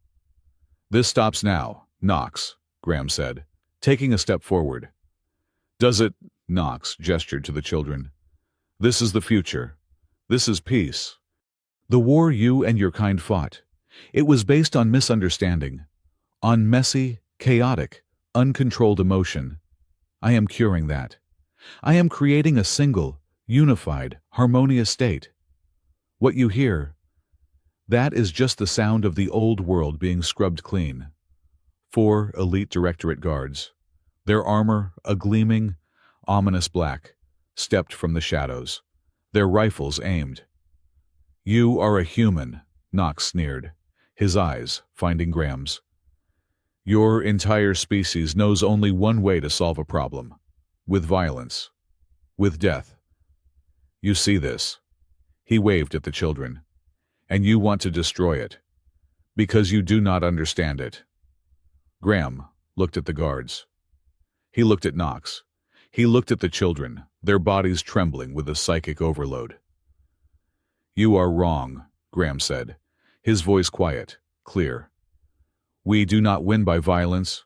We win by choice. And I choose not to kill you." He moved. He did not charge. He did not dodge. He simply was. His neural weave fed him 1,000 data points a second. Guard 1. Heart rate 85 left-handed, trigger finger tensing. Guard 2. Rifle capacitor at 94%, loose footing on his right. He blurred. He flowed between the plasma bolts. He was not there. He was inside Guard 1's reach, his hand a rigid blade, striking the nerve cluster at the man's elbow. The rifle clattered, a follow-up strike to the temple. The guard went down. Not dead, but asleep. Guard 2 raised his rifle, but Graham was already there, his foot sweeping the man's leg, his other hand catching the rifle, twisting it, and using it as a lever to slam the guard into the deck, his helmet cracking on the white floor with a sound that echoed in the vast room. "Owen now!" Graham roared. From the workshop, Owen's hurricane hit. The lights in the atrium exploded. Alarms shrieked. Massive, internal cranes, the ones used for station maintenance, suddenly smashed through the ceiling, directed by a vengeful engineer 2 sectors away. One crane arm, like the fist of a god, slammed down, creating a wall of debris between Graham and the remaining 2 guards. Priya. The feed. Priya's hack was surgical. The holographic display showing the station's collapse was hijacked. It now showed a single, stark image, the authorization page of the glass reef file. "You see that?" Knox, Graham, yelled over the chaos. "That is the truth, and it is about to go public." "No," Knox shrieked, his composure shattered. He ran to his console. While the chaos erupted, Celine and Noreen had rushed the platform. "I need to get to the primary junction," Celine shouted, her kit open. "If I can interrupt the power, I can sever their connection." "This one," Noreen said, pointing to a small, frail-looking hybrid child whose body was convulsing more than the others. "She is the focus. I can feel her. She is the nexus." Celine ran to the child, her hands flying, connecting her scanner. "I can stabilize her, but I cannot. Oh, my God. The feedback. It is a loop." As Celine worked, a psychic backlash, a focused wave of pure, unfiltered agony, erupted from the child's harness. Noreen, standing too close, was caught in the blast. She screamed, a high, wailing, 2-tone shriek of pure pain, and was thrown back, her body slamming into the console. She lay still, her scales flickering, her eyes closed. "Noreen!" Graham yelled. He saw her fall. He saw Knox at the console. He saw the 2 remaining guards, now trapped behind the crane arm. He was torn. Then, a new voice. A voice only he could hear. A crisp, digital whisper inside his new, augmented mind. "He is a fool, Graham. He is only the symptom. I am the cure. You are just clearing the path for me. Thank you. Adelaide Kerr." The message was a spike of ice in his brain. She was watching. She had known. This was all part of her plan. "No," Graham whispered. He ran to Noreen, ignoring the guards, ignoring Knox. He scooped her up. She was breathing, but she was unconscious, her mind lost in the psychic storm. He saw a shielded medical alcove, a diagnostic pod. He threw her inside, sealing the door, hoping it would be enough. He turned back, his rage a white, burning, silent fire. Knox was at his console, his face a mask of insane fury. "You want the truth, Pathfinder," he screamed. "You want to show them the truth. You cannot handle it. None of you can." He slammed his fist onto a final, red, unguarded panel. "If I cannot have harmony, I will have silence." The chorus, which had been a keening, high-pitched wave, stopped. For one single, beautiful second, there was silence. And then, the wave hit. Knox had not turned the chorus off. He had unfazed it. He had broken the dam. He had released every unprocessed, raw, agonizing, terrified, and enraged emotion of every child in the grid, in one single, catastrophic, instantaneous blast. It was not a sound. It was an explosion. Celine was thrown from the platform, her body going limp. The remaining guards collapsed, their bodies seizing. Owen and Priya's feed went to static, their last sound, a shared scream of agony. Graham was hit head-on. It was a physical, psychic, and emotional tidal wave of pure, distilled pain. The pain of 1,000 glass reefs. His neural weave screamed in protest. overload warnings flashing across his vision in a solid wall of red. His nervous system was on fire, the pathways cooking, just as Celine had predicted. He was dying. But as the fire reached his brain, it met something else. It met the key, the white rose, the bioprotein that Celine had identified, the enzyme that had been bathing his neurons for weeks. The weave did not break. The key did not fail. The key unlocked. The protein chain, a biological miracle, found the artificial killing wave of the chorus, and instead of being destroyed by it, it bonded with it. It found the frequency, and it tuned it. The overload warnings vanished. The fire in his nerves did not go out. It was focused. The screaming agony of the station was filtered. The raw, destructive power siphoned off, leaving only the pure, terrible truth of the pain. Graham stood, the only living, conscious thing in the room besides the man who had caused it all. He was breathing hard, his body a conduit for the entire station's grief. He looked at Knox, who was staring at him in utter disbelief. You are still standing," Knox whispered. "It is not possible." "You wanted to show them the truth," Graham said, his voice a chorus of his own, a blend of his human sound and the digital power of the weave. He walked past Knox. He walked to the central console of the chorus, the crystalline spire that was still pumping out the raw, killing wave. He did not raise his fist to shatter it. He raised his hand and placed it on the crystal. "Priya," he whispered, knowing she was still there, somewhere in the static. "I am the feed now. Broadcast me." He closed his eyes. He bypassed the file. He bypassed the recording. He reached into his own, newly unlocked mind, past the anger, past the betrayal. He found the memory of Glass Reef, the sights, the sounds, the smells, the shattering crystal, the silent, screaming, alien faces, the grotesque, chemical peace that Adelaide Kerr had forced upon him. He took the single, most terrible, and most true moment of his life, and he pushed it out, through the chorus, through Priya's feed, onto every single screen, in every single public square, on all of Caldera 6. The broadcast was not a file. It was a memory, raw and unfiltered, pushed through a psychic amplifier and splashed onto every screen on Caldera 6. The citizens, huddled in their apartments or paralyzed in the public squares, saw it all. They saw the crystal spires of Glass Reef, beautiful and alien, gleaming under an unknown sun. Then they saw the plasma, a methodical, silent rain of fire from a Pathfinder vessel. They saw the spires shatter. They felt the wave of wrongness, the echo of the chemical peace that Graham had been forced to feel. The scene on the screens shuddered, rewound. Now they were in a sterile, white briefing room. They saw a younger Graham Hart, his face clean, his eyes clear and dutiful. They saw a woman, his commander, Adelaide Kerr. Her face was kind, her smile reassuring, her eyes radiating an absolute, chilling authority.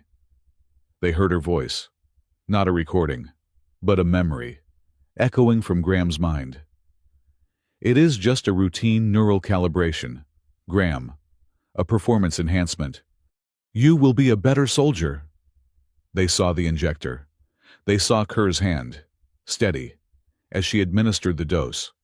They saw Graham's eyes widen, and then go placid, the fight draining out of him, replaced by a terrible, serene compliance. "Peace," Kerr's voice echoed across the station, her words a hammer blow, "needs an accident to be born." The broadcast flashed back to the cockpit, to Graham, placid and calm, his hand moving to the console, to digital authorization. They saw his signature, Hart G, appear, and they saw the file Kerr had been holding, the one he was signing. It was not a calibration form. It was the executive order for the full erasure of Glass Reef. The station, which had been frozen in agony, erupted, The broadcast of truth was more violent than the wave of pain. It was a revelation that shattered the fragile peace of the star rim accord. In the pale atrium, Director Halvar Knox stared at the screen, his face a mask of apoplectic rage. Lies, fabrications. A terrorist's digital ghost. He shrieked, but the broadcast was not finished. The image of Kerr's face froze on the screens. A cold, smiling specter, while the audio, Priya's audio, cut in. It was Knox's voice, the recording from the raid. I want to see if the chorus can absorb a concentrated, real-time wave of pure, weaponized terror. The crowd in the public square below the atrium, a mob of humans and aliens, heard their oppressor's voice, and then looked up at the screen at the face of his predecessor. They were two halves of the same monster. It was for the greater good, Knox screamed, his voice breaking, his composure utterly gone. He was not speaking to Graham. He was appealing to the mob. It was for order, for peace. It was a suicidal justification. The crowd surged, a single, multi-species entity of pure rage, slamming against the atrium's sealed doors. Graham's hand fell from the crystal spire. The broadcast stopped. The neural weave was a bonfire in his nervous system, a white-hot agony that he mastered, that he used. He was a conduit of fire, but his mind was ice. He turned to Knox. The director was fumbling for a weapon, a small sidearm hidden in his suit. Graham was on him before he could clear the holster. The movement was not violent. It was precise, economical. A Pathfinder's non-lethal takedown. A hand to the wrist, a twist. The weapon clattered. A strike to the carotid sinus. Knox's eyes rolled back, and he went limp. Graham did not pause. He ripped a heavy data cable from the console, and, with practiced, brutal efficiency, bound the director's hands behind his back. Knox coughed, his eyes fluttering open, filled with disbelief. You could have killed me. That is Kerr's way, Graham said, his voice a low, digitized rasp from the weave. That is your way. My revenge is not blood. It is the truth. He kicked the sidearm away. Your sentence is the law. And they, he gestured to the screaming crowds on the monitors, are going to rewrite it. He turned, the fire in his nerves demanding his attention, the heat in his spine almost unbearable. He needed to check on Noreen. The shielded door of the medical pod hissed open. Noreen Cathara stepped out, her hand on the bulkhead, her shimmering scales looking pale. She looked at the bound director Knox. She looked at the wreckage of the chorus platform. She looked at the holographic screens, still displaying the frozen, enraged faces of the station's citizens. Then her turquoise eyes settled on Graham, who was standing like a titan of fire and vengeance in the center of the room. A slow, pained smile touched her lips. Well, she said, her two-tone voice a little shaky, but undeniably hers. If you are planning to propose on the big screen right after that, you must at least let me brush my scales. Graham stared at her. The tension in his shoulders, the killing intent he had been holding in check, suddenly, miraculously, evaporated. A sound, half cough, half laugh, escaped him. Noreen. I am fine, she said, waving a hand. That psychic backlash was unpleasant. But I think you broke his toy. She was right. The chorus, which had been a scream, was now silent. But as they watched, the crystalline spire, the one Graham had touched, began to pulse with a new, soft, blue light. The children, still suspended, were no longer convulsing. Their faces were relaxed. A low, beautiful, multi-vocal hum began to fill the room. It was not a sound of pain. It was just a sound. What is happening? Noreen whispered, moving to his side. You fed it, Celine Ward said, pushing herself up from behind a console. The doctor was bruised, but her eyes were sharp. My God, Graham, you gave it a processed, real memory. You gave it truth instead of raw trauma. I think you stabilized it. The hum was growing, becoming a baseline tone for the station. It was the sound of peace, not the enforced silence Knox had wanted, but something earned. It was, of course, the moment Kerr chose to play her final card.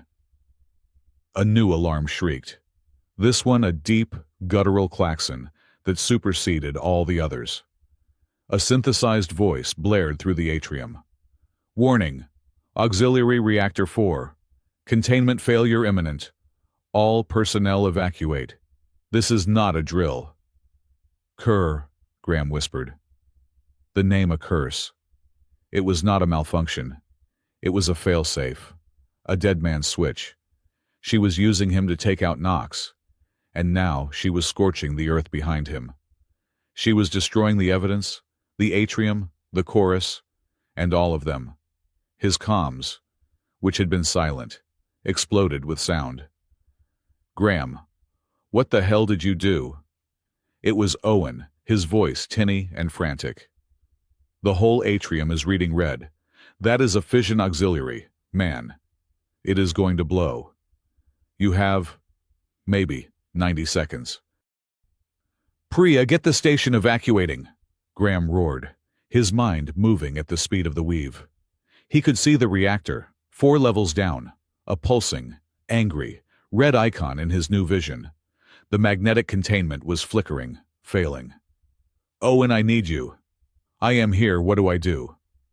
I am patching into the atrium's magnetic grid, Graham said, his body tensing, his hands balling into fists. He was doing it all in his mind. I can use the weave to take direct control.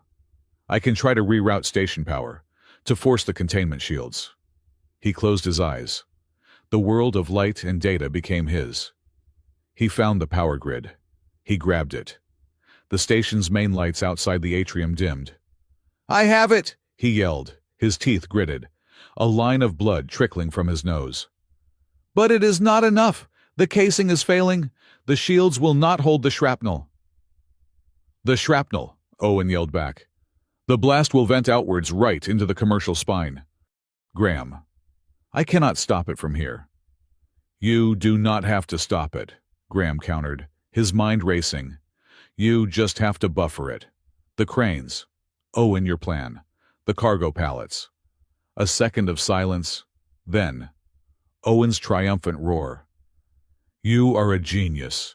You magnificent bastard. I am moving every piece of junk on this dock, Priya. Get on the broadcast. Tell them to run away from the atrium, not towards it. On it, Priya's voice was clipped, professional. Evacuation routes are broadcasting now. Go. Owen, go. It was a symphony of desperate, human ingenuity. Graham, his nerves screaming as he poured his will into the failing magnetic shields. A psychic dam against a nuclear storm. Priya, her voice becoming the sound of reason for the entire station, directing the flow of panicked bodies away from the blast zone. And Owen, from his workshop, a vengeful god, seizing control of the massive, automated cargo cranes, slamming them into motion, grabbing entire shipping containers, stacks of raw ore, and derelict plating, and swinging them through the docks to create a massive, multi-ton wall of scrap metal, a physical buffer against the impending explosion. But Graham was failing. The fire in his nervous system, the cost of the weave, was becoming too much. He was burning, literally. A thin wisp of smoke was rising from his skin, his neural ports glowing a dull red.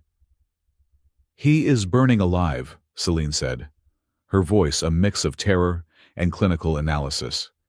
She had her bio-kit. She saw the readings. His neural pathways are fusing. He is dying.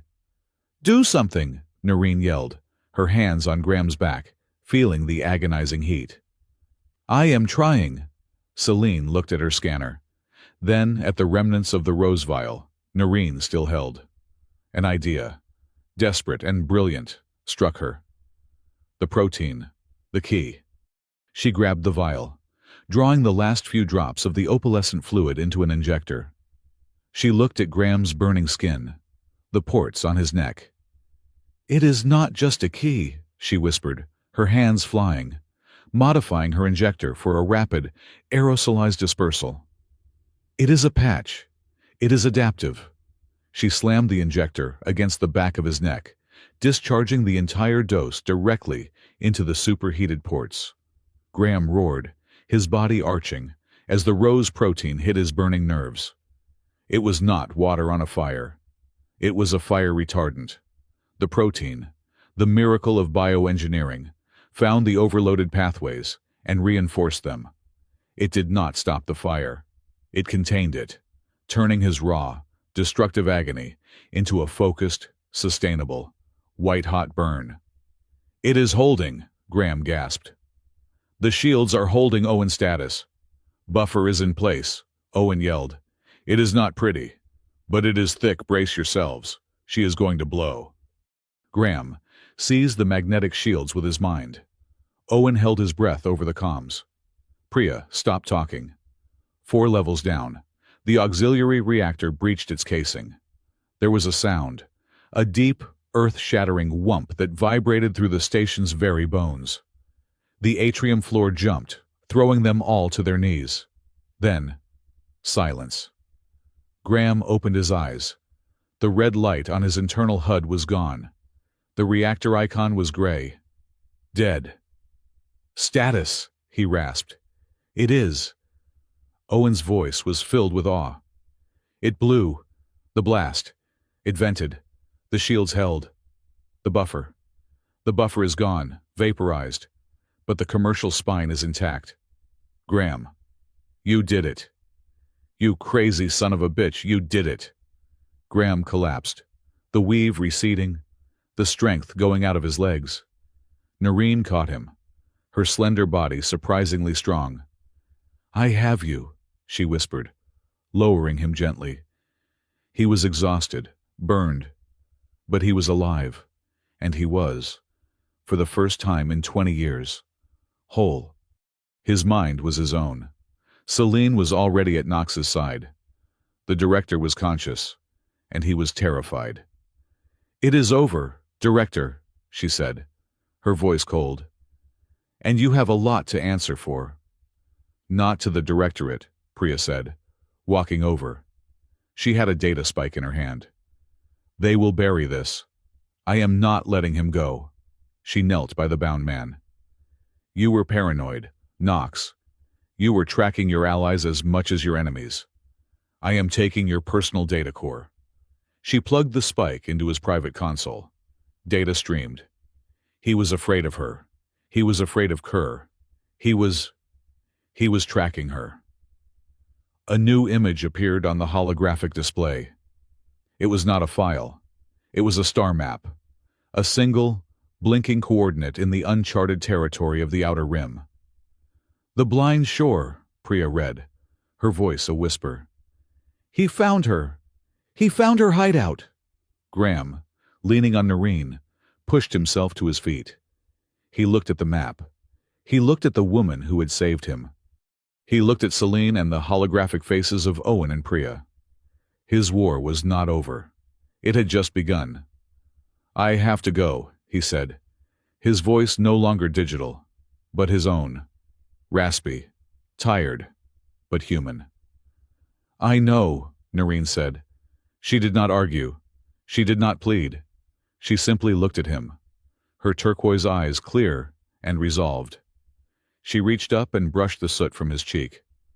"The flowers," she said, a small, private smile playing on her lips. "The weekly delivery, it will be late." Graham looked confused. "Noreen, I do not—" "The flowers for next week," she clarified, her voice soft but unbreakable. "They will be delivered on the ship." Graham's breath caught. He stared at her, at the absolute certainty in her face, the loyalty, the fire. She was not asking. She was telling. She was coming.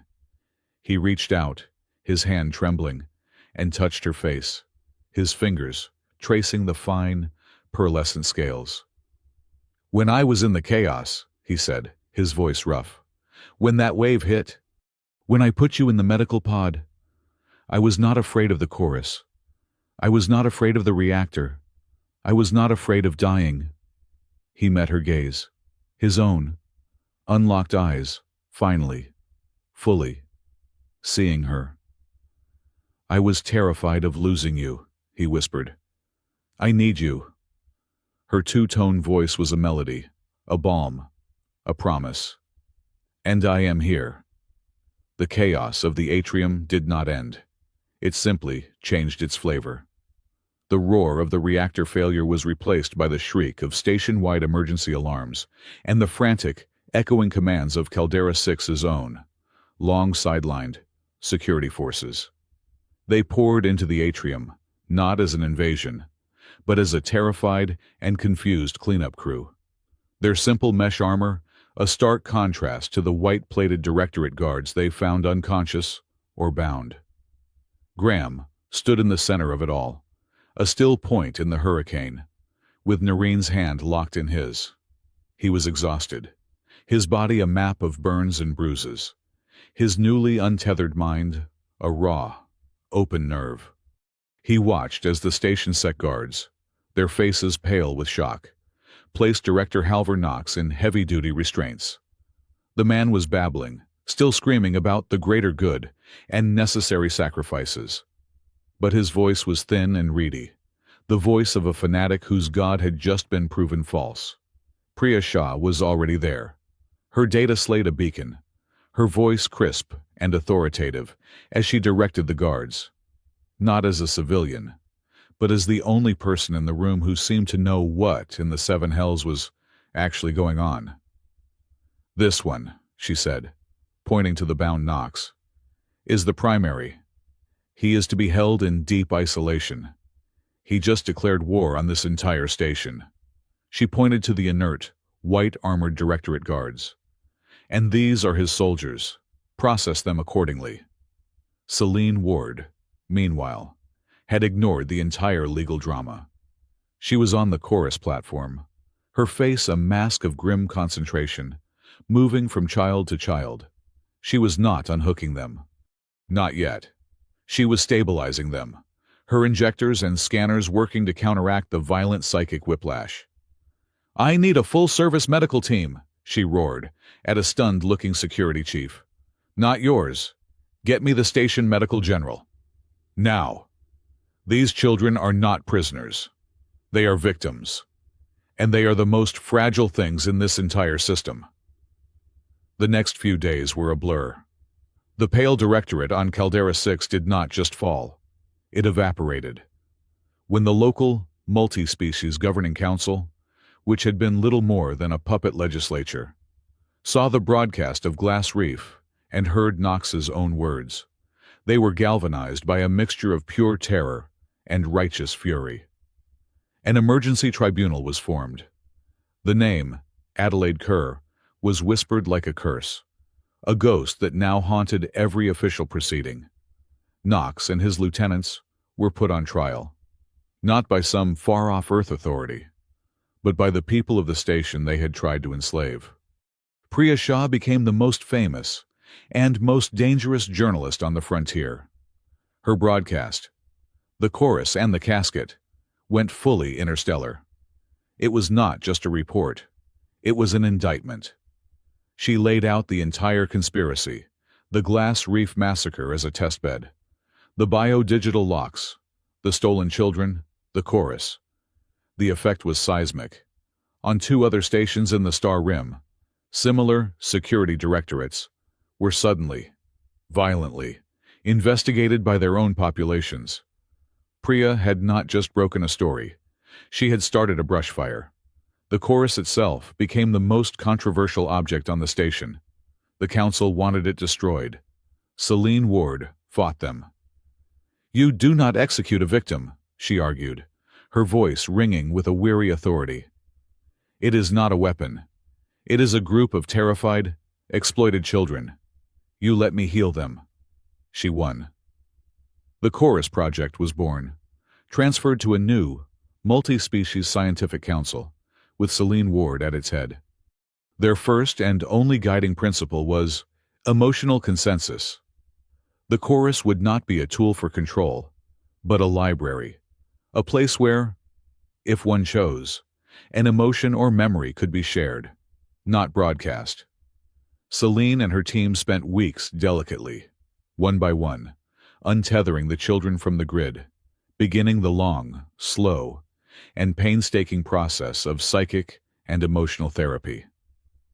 The children were, for the first time, given a choice, and they chose to be quiet. Graham Hart did not participate in any of it. He was a hero, celebrated on the public feeds, the Pathfinder ghost who had exposed the truth. He was also, in private, a wreck.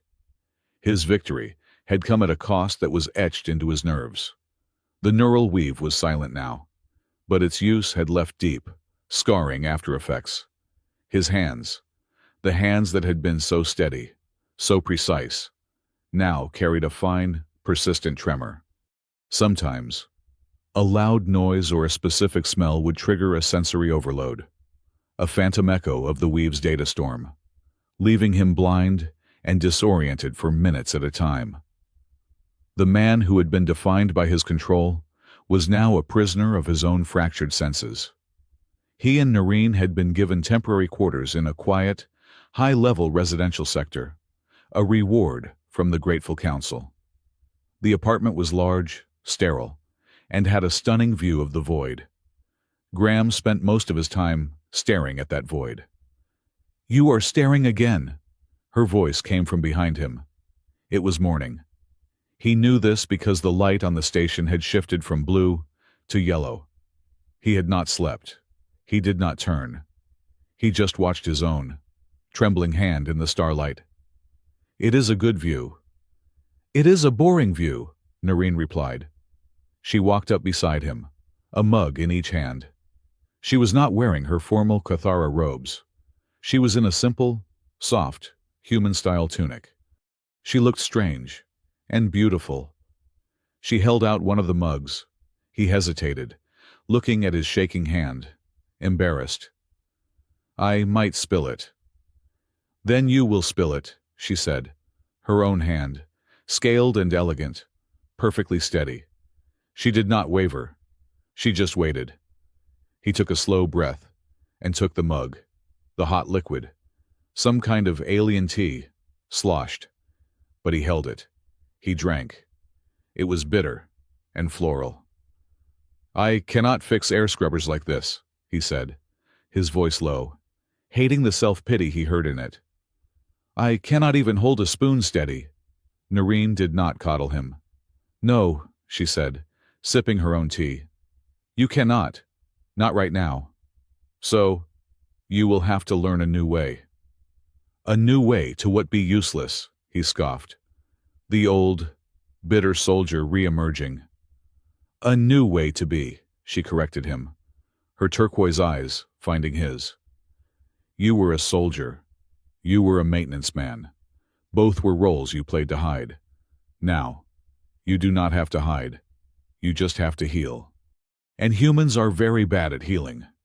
You think it is a weakness. This feels like a weakness," he said, gesturing with his trembling hand. "On Cathara," she said, her two-tone voice softening.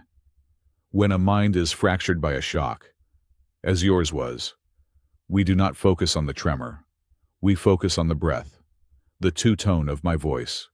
It is not just for speaking. It is for being." She put her mug down. She placed her cool, smooth hand over his. "Breathe with me, Graham. Not with your lungs.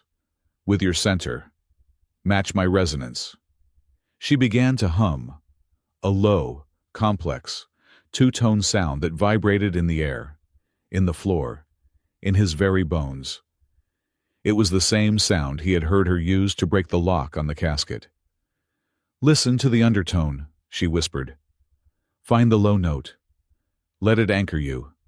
Let the tremor ride the high note. Do not fight it. Just anchor it." He was skeptical. He was a soldier. He believed in muscle and will. but he was also a man who was desperate. He closed his eyes. He listened.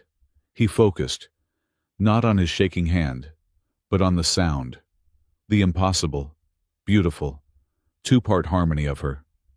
He let his breath out, trying to match the low, steady vibration.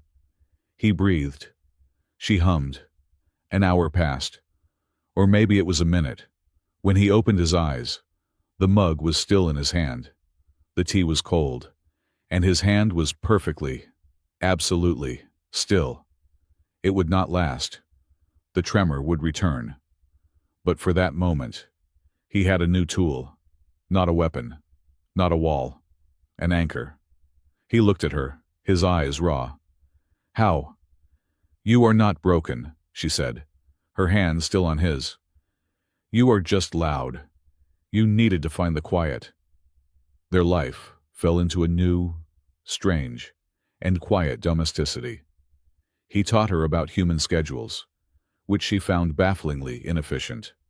She taught him about Kathara meditation, which he found bafflingly effective. They had late breakfasts. They argued, quietly, about the proper water-to-nutrient ratio for his ration pack, which he insisted on eating, and she insisted on throwing out. "It is processed protein," he argued, staring at the delicious-looking, bright blue alien fruit she had put on his plate. "It has all the amino acids." "It tastes like sadness, Graham," she said, her two-tone voice laced with exasperation. "And it smells like your old life. Eat the fruit." He ate the fruit. It was delicious. One night, he found her sketching on a data slate. She was designing a complex, miniature hydroponics bay. "What is that?" he asked. "A new project," she said, not looking up. "I was thinking, if we are going to be on a ship, the filtration systems will be recycled. The air will be flat. It needs life." "A ship?" he asked, his stomach tightening. "We are not on a ship." She finally looked up, her turquoise eyes unreadable. "Are we not? Do you plan to stay here, in this glass box, until your face is on a memorial plaque? Your war is not over. Graham, you know that. She is still out there." Adelaide Kerr. The name was a ghost that lived in the apartment with them. I want this," he said, his voice rough, gesturing to the messy breakfast table, to the quiet room, to her. "I want a boring life. For a week. Maybe." She smiled, a small, sad, and wise smile. "We can have a boring life," she said, "but we will have it on our terms, not hers." She returned to her sketch. "I am just trying to figure out if growing white roses in zero gravity will make the entire crew space-sick. It is a valid logistical concern." He looked at her, at this impossible, alien woman who had seen the worst of him and had not run. He started to laugh. It was a rusty, unused sound, but it was real. The call came 2 days later. It was Owen. His face appeared on their main console, looking grimy and intensely happy. "Good morning, lovebirds. Hope I am not interrupting anything. Boring. Get your asses down to the dock. We have a problem." They met in the workshop. It was no longer a hidden refuge. It was now the official, council-sanctioned, independent monitor headquarters. Priya was there, looking even sharper than usual in a new, professional suit. Celine was there, her face weary from her work with the children, and Owen was standing next to a massive, new-looking engine core.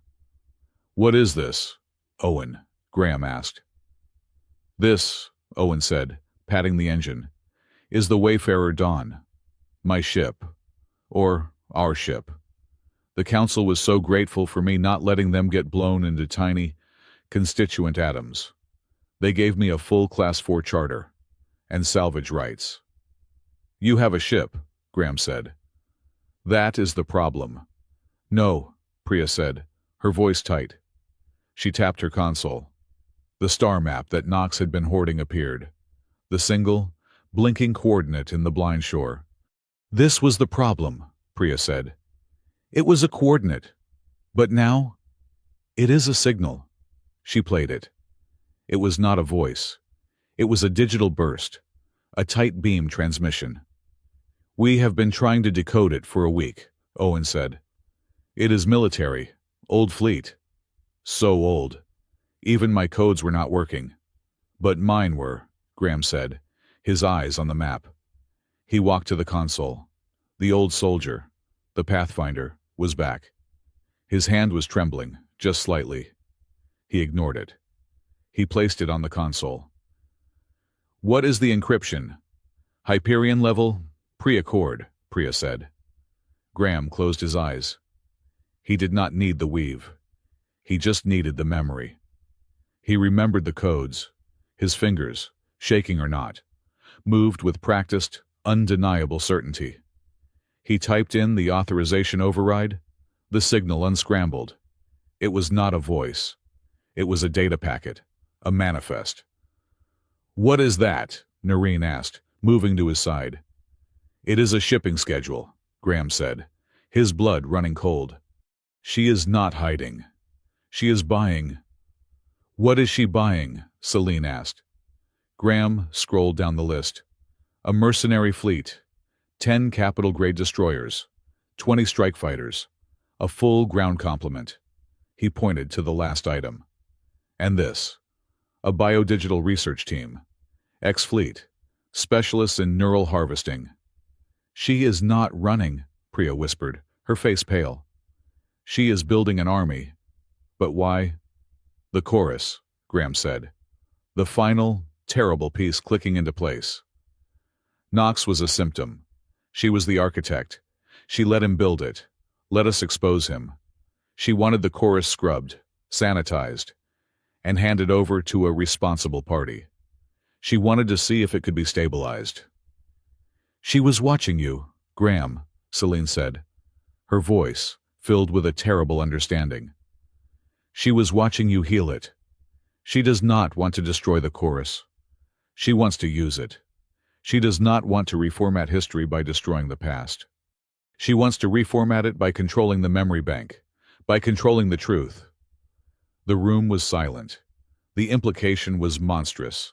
Adelaide Kerr, with a mercenary army and a stabilized empathic superweapon, would be unstoppable. She could make the entire frontier believe whatever peace she designed. The Council, Graham said, his voice flat. They asked me to be an advisor. They are forming a defense fleet. You are not a soldier anymore, Graham, Owen said, his voice gentle. You do not have to fight this. Graham looked at the map. He looked at his shaking hand. He felt the phantom echo of the weave, the memory of his betrayal, the rage at Kerr. He wanted, more than anything, to stay, to have boring breakfasts, to fix air scrubbers. He looked at Noreen. She was not looking at him. She was looking at the star map. She looked angry, and she looked beautiful. She turned to him. She was not holding a data slate. She was holding a single, perfect, white rose, grown in the tiny, temporary hydroponics bay she had set up in their apartment. She held it out to him.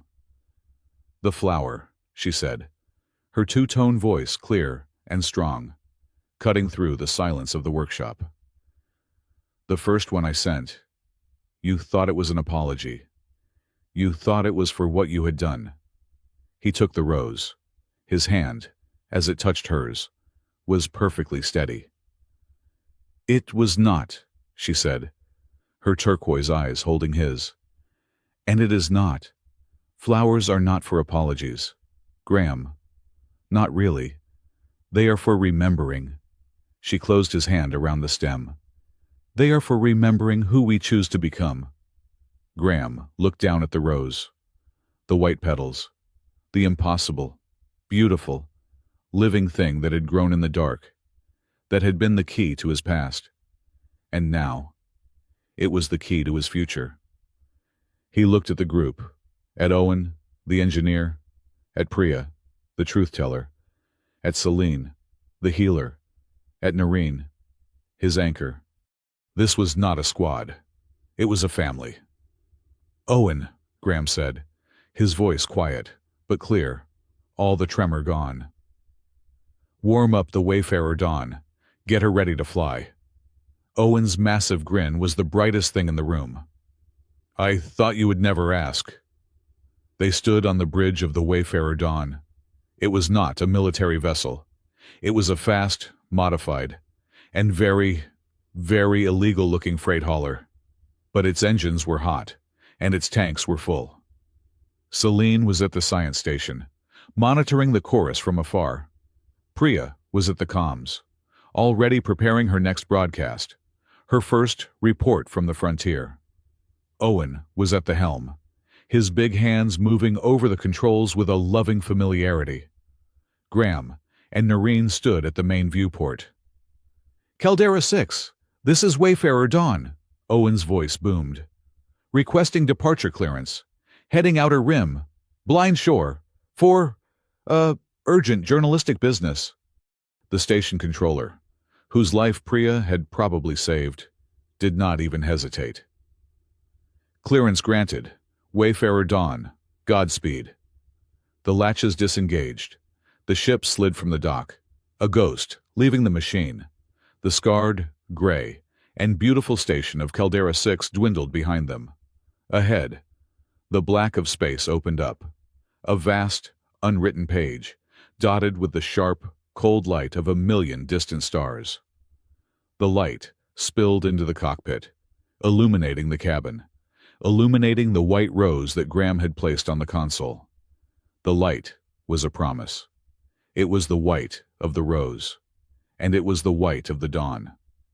The journey to the blind shore was long. It was 3 weeks of hard, silent travel through uncharted space. The Wayfarer Dawn, a repurposed freighter, was not built for comfort, but it was built for endurance. They ran dark, flying on low power, following the ghost coordinates that Knox had so conveniently, and foolishly, kept. Life on the ship was a strange, compressed, and quiet routine.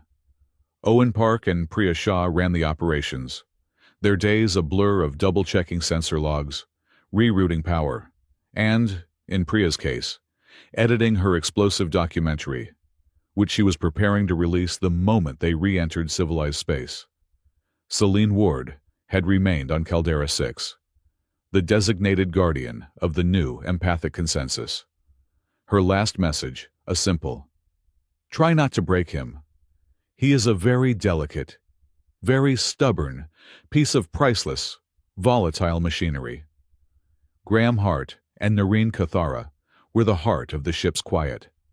The tremor in his hands had returned, a constant, fine vibration, a physical reminder of the cost of the weave. He and Noreen had fallen into the rhythm they had established in the apartment, the shared, silent breakfasts. The quiet arguments over nutrient paste versus real food from Noreen's tiny, glowing hydroponics bay. And the breathing.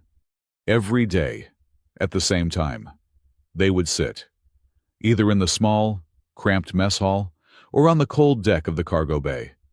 And she would teach him. She would hum, her two-tone voice a resonating, physical force. And he would breathe, matching his center to her harmony. He was not just healing. He was learning. He was learning to listen, not just with his ears, but with his whole body. He was learning to find the quiet under the noise. Their relationship was a thing of few words. It was a shared look when Owen's engines made a new, worrying sound. It was the way she would simply place her hand on his, the cool scales grounding his tremor. When a bad memory flash took him, it was the way he, in turn, would brew her tea, the bitter, floral kind, and wordlessly hand it to her when he saw her staring too long at the star map, her face tight with a worry she would not voice. One night, they were standing at the main viewport, the black of the blind shore a thick, starless void in front of them. "She knew," Graham said, his voice low, his breath fogging the glass. That's what's bothering me, Kerr. She let me have the file. She let me see her name. This is a trap, and I am walking right into it, just like she wants. You are not walking, Noreen said, her hand finding his. The tremor stilled. We are flying, and you are not the same man she put in that chair. You are not her soldier, Graham. What am I, then? He asked. A genuine, painful question. You are the man who is holding my hand, she replied, her voice simple, her two-tone harmony, a quiet statement of fact. And you are the man who eats his vegetables. Eventually, that is enough for now. We are here. Owen's voice crackled over the ship's intercom. Dropping from drive, going silent. The coordinate is an asteroid, a big, dead, iron-rich bastard. And, oh, well, she is not subtle. Is she? On the main screen. The asteroid appeared. It was not dead. It was lit, its surface carved into a massive, geometric, and heavily defended docking bay. The mercenary fleet Kerr had purchased, 10 destroyers, sat in a perfect, lethal formation around it. She is not hiding, Priya breathed, her eyes wide. She is inviting us. A reception, Graham said, his voice hard. A private, encrypted channel pinged on his console. A single, text-only message. Just you, Graham. Come alone. Or the wayfarer Dawn learns just how fast a freighter can become plasma. You know the way. Kay. It is a trap, Noreen said instantly. It is a front door, Graham corrected. He looked at Owen. Keep the engines warm. Priya, if I am not back in 2 hours, you release that broadcast. You burn her to the ground. You hear me? Loud and clear, Priya said, her fingers already poised. You are not going alone, Noreen said. This one, Graham said, his gaze meeting hers. I have to, but I need you to be my anchor. I mean it. I am going to need you to hum, or whatever it is. I will keep my comm open, just to you. I need to know you are there. He was, for the first time, asking for a weakness to be his strength.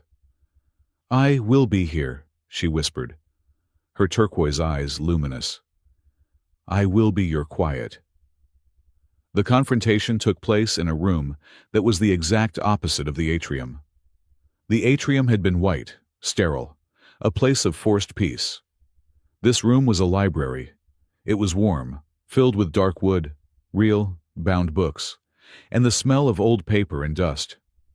In the center, in front of a massive viewport, showing the cold, distant nebula, sat Adelaide Kerr. She was older than his memory. The kindness in her face had hardened, but the intelligence, the absolute, unshakable authority, was still there. She was not in uniform. She wore a simple, black, civilian suit. She was sipping tea from a delicate, porcelain cup. Graham, she said, her voice exactly as he remembered. You look terrible.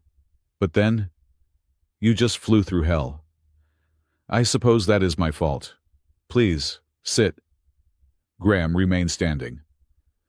It is over. Adelaide. The file is out. Knox is in custody.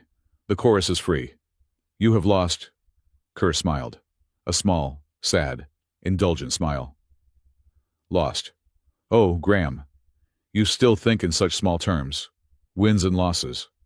You were always a good soldier, but a terrible strategist.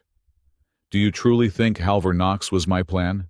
He was a zealot, a messy, predictable, necessary tool. He was the disease I needed to introduce, so that the universe would finally accept my cure. Your cure, Graham repeated, his hands balling into fists. Your cure was to set me up, to use me, to butcher an outpost and call it peace. Glass Reef was a tragedy, she said, her voice still calm, still reasonable. A tragedy I engineered. Yes, peace needed an accident. Graham, And the accord was failing. I needed something to force the council's hand, to show them that a rogue, uncontrolled outpost could accidentally be wiped out. It was a message. And you, she leaned forward, you were the perfect messenger. You locked my mind. You turned me into a placid, obedient thing. I did, she admitted, her voice hardening, the kindness evaporating. I preserved you. You were a good soldier, but you were broken. You were consumed by your hesitation, by your morality. I gave you a gift. I gave you peace. I took the burden of your choice away, so that you could do what was necessary. And when you were done, I sealed that memory to protect you from the trauma. To protect me, he roared. Or to protect yourself, to hide your witness? Both, she said, without flinching. Order must be maintained. Graham, it requires an invisible hand, a hand that is willing to get dirty, to make the hard, terrible choices that men like you cannot. I built my entire plan on you. I knew, eventually, the locks would begin to fail. I knew you would seek the truth. I counted on it. I needed you to take down Knox. I needed you to stabilize the chorus. He built a weapon. You, my dear, broken Pathfinder, just turned it into a tool. My tool. It is not your tool, Graham said, his voice a low growl. It is in the hands of the council. The council, she scoffed. A gaggle of well-meaning, indecisive politicians. They have no idea what they have. But I do. And now, thanks to you, it is stable. It is a library of truth and history. Graham is written by the librarians. She was, he realized with a sickening lurch. Right. She had not lost. She had won. He had been her pawn, from the moment she put the needle in his arm to the moment he had placed his hand on the crystal spire. The flowers, he said, a new, cold thought hitting him. The roses. You. You were the one who contacted Noreen. Kerr laughed. A genuine, startled, and delighted laugh. Me, good heavens, no. I am a strategist, Graham, not a pharmacist. I am good at breaking minds, not healing them. That part, that was an anomaly, a beautiful, unforeseen, and utterly fascinating complication. I have no idea who your alien angel of mercy is, but whoever she is, she looked at him, her eyes sharp. She understands your biology better than I ever did. That protein key, it was not just a key, it was an upgrade. It is the only reason you survived activating the weave, the only reason you are standing here, and not a pile of smoking ash. Graham stared at her. If not Kerr, then who Celine had said it. Whoever made this knows you better than you know yourself. But, Kerr said, her voice turning cold again, all good things must come to an end. She raised a small, black device from the table. I cannot allow you to keep that tool. Graham, the chorus is mine, but your little anchor, she is a problem. I am afraid I have to turn off the signal. In the cockpit of the Wayfarer Dawn, Noreen was humming. Her eyes were closed, her mind focused, sending all her quiet, all her strength, down the open comm channel. She never saw the data spike that hit the comms. It was not a sound. It was a digital shriek, a burst of pure, weaponized code designed to fry any system it touched. The comms exploded. Noreen was thrown back, a high, pained, two-tone cry ripping from her as the psychic link, the anchor, was not just cut, but shattered. On the asteroid, Graham roared. He felt the connection break, felt her cry of pain echo in his mind. The tremor in his hands returned, a violent, shaking rage. He launched himself at Kerr. He was a pathfinder. She was a politician. It was not a fight. He had her against the wall in a second. His hand, his shaking hand, at her throat. "What did you do?" he screamed. "I just proved my point," Kerr choked out, her face purpling, but her eyes were still smiling. "Look at you, the civilized man, the healed man. But the moment you are hurt, the moment you are afraid, you are just a killer, like all your species." He wanted to crush her. He wanted to feel her life end in his hand. He felt the echo of Noreen's hum in his mind. Anchor. He let go. He did not drop her. He did not throw her. He released his grip, his hand shaking so violently he could barely control it. And he stepped back. He was breathing like he had run 10 miles. He was sweating, but he was not a killer. "No," he panted. "You are wrong, my strength. It is not this." He held up his shaking, empty hand. "It is knowing when to stop." Kerr rubbed her throat. Her smile gone, replaced by a look of cold, genuine, analytical surprise. "How very disappointing. You really have changed." "Now, we are leaving," Graham said. "And you are coming with us. You are going to stand trial." "Am I?" she asked. "I think not." She touched a hidden panel on her desk. "I am afraid I have a schedule to keep." The floor beneath Graham opened, a zero-gravity chute. He was falling. He heard her voice echo down the shaft. "One last thing. Graham. A gift from a librarian. The truth you really forgot. The designer of your little rose key. Her name. It was Ariadne Vale." The name hit Graham harder than the floor. The chute dumped him unceremoniously back in the docking bay, next to his ship. Ariadne Vale. The Wayfarer Dawn was already powering up. Owen, seeing his arrival, the doors opening. He scrambled aboard, sealing the hatch, and ran to the cockpit. Noreen was on the floor, curled in a ball, rocking, her hands over her ears. She was in psychic agony. Priya was trying to help her. Owen was at the helm, his face a mask of thunder. "She hit us," Owen growled. "She hit us with a data spike, fried the comms, and... Graham. She is doing something. The asteroid. All those mercenary ships. They are powering up a massive, directional antenna." "She is going to hit the chorus," Graham said, his mind numb. "Ariadne Vale. She is going to try and take it back, to reverse it." He knelt beside Noreen. "Noreen, I am here. I am back. I need you." She looked up, her turquoise eyes wild with pain. It hurt. She is so loud." "I know," he said, his voice rough. "I need you to be loud, too. She wants to reverse the chorus. I am going to stop her, but I cannot do it alone. The weave. It is too much. It is fire. I need your quiet. I need your harmony." I cannot," she whispered. "She is in my head." "Ariadne Vale," he said. Noreen's eyes snapped into focus.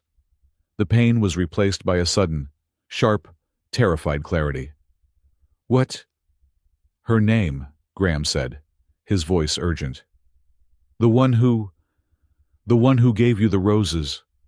The one who taught you. It was Ariadne Vale." How do you know that name?" she whispered. "She was before the war. A long time ago. She was a bioengineer. She died. In the first attack." "No," Noreen said, her voice shaking. "No, she did not die. She contacted me.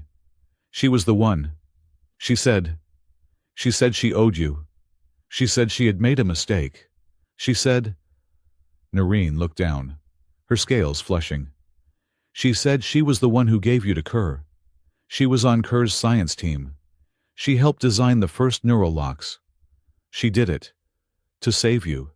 To keep you from the front lines. She thought she was protecting you. And Kerr used you both. The truth was a physical blow. Ariadne. She had not died. She had been the architect of his prison. And then, his salvation. She gave me her own neural gene sample, Noreen whispered.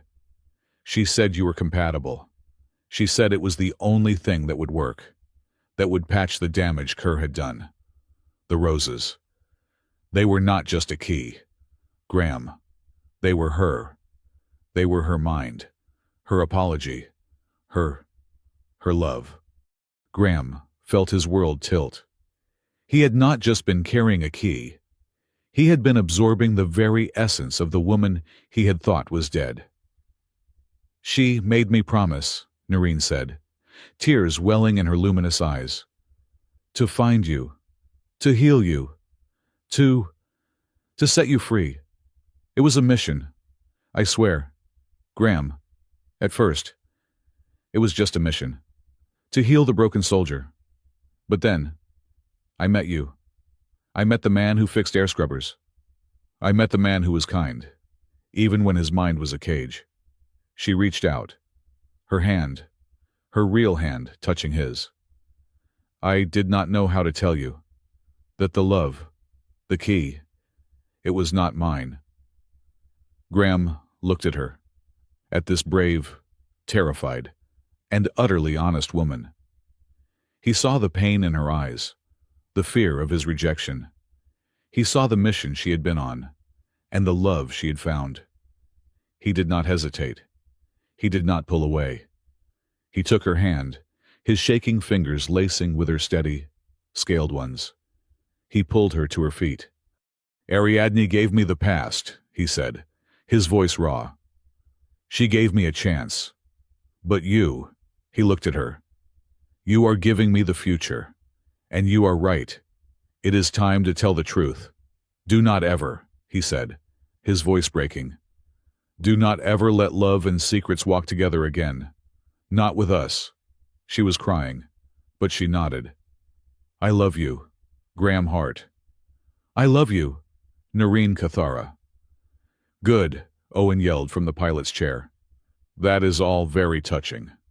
Now, can you two save the universe? Kerr's reverse signal is at 90% charge. Graham turned to the console. His weave was silent. He was afraid to touch it. Together, Noreen said, standing beside him, her hand still in his. Together, he agreed. He reached for the back of his neck. He activated the weave. The fire returned, a white-hot agony. But this time, he was not alone. I am here, Noreen whispered. She closed her eyes. She began to sing. It was not a hum. It was a song. A complex, two-tone harmony. A song of anchor, of quiet, of home. Kerr's signal. A digital shriek of control. Obey, forget, slammed into the Wayfarer dawn.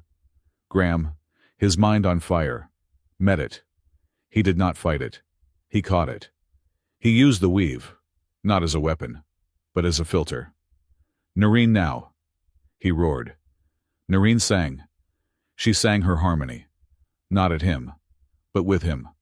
Her voice, her harmony, her logic, pushed through his weave and phased with Kerr's signal. She did not break it. She balanced it. On the asteroid. Kerr stared at her console as her reverse signal was neutralized. Her control wave flattened by an impossible, alien harmony. No, she whispered. On the Wayfarer dawn, Owen saw his opening. She is balanced, Priya. On it, Priya yelled. She was not just a journalist. She was an avenger. She routed all of Owen's power, not to the weapons, but to the main comms array. And she broadcast.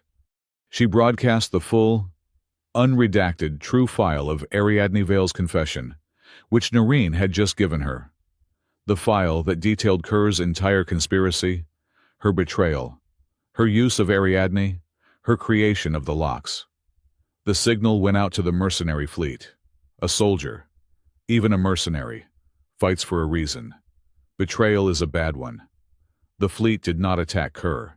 They did not attack the Wayfarer Dawn. They simply turned off. One by one, their engines went cold. Their contract was void. On the asteroid, Adelaide Kerr was alone, her console dark, her army silent. The Council fleet arrived 2 days later. They found her sitting in her library, sipping cold tea. She was arrested without a word. As they led her away, she passed the Wayfarer Dawn, which had docked, waiting for her.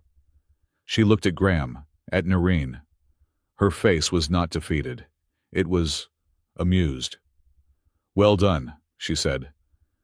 "You two are quite the pair. But remember, Graham, when you tell this story, when you tell them all the truth, remember that white roses also have thorns." She was gone.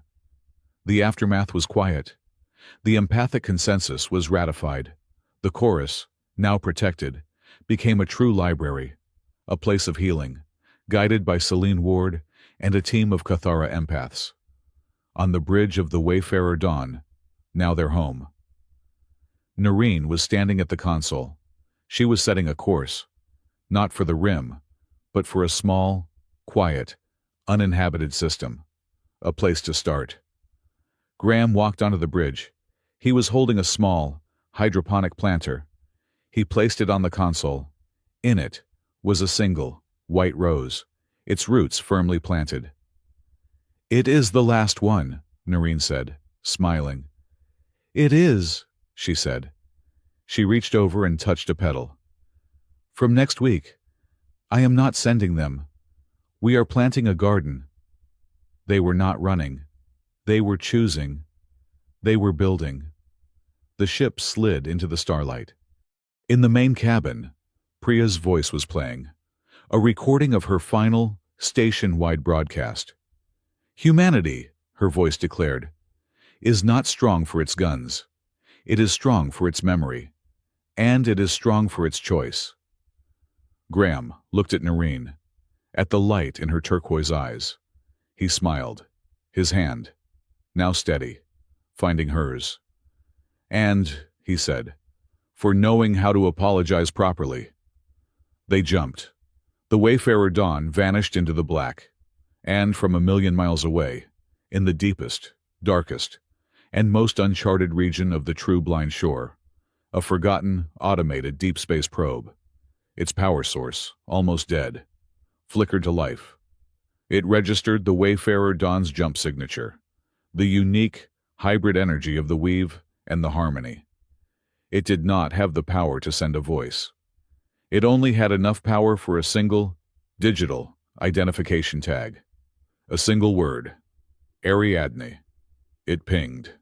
Once. Into the void. A hook, cast in the dark. A story, not yet over.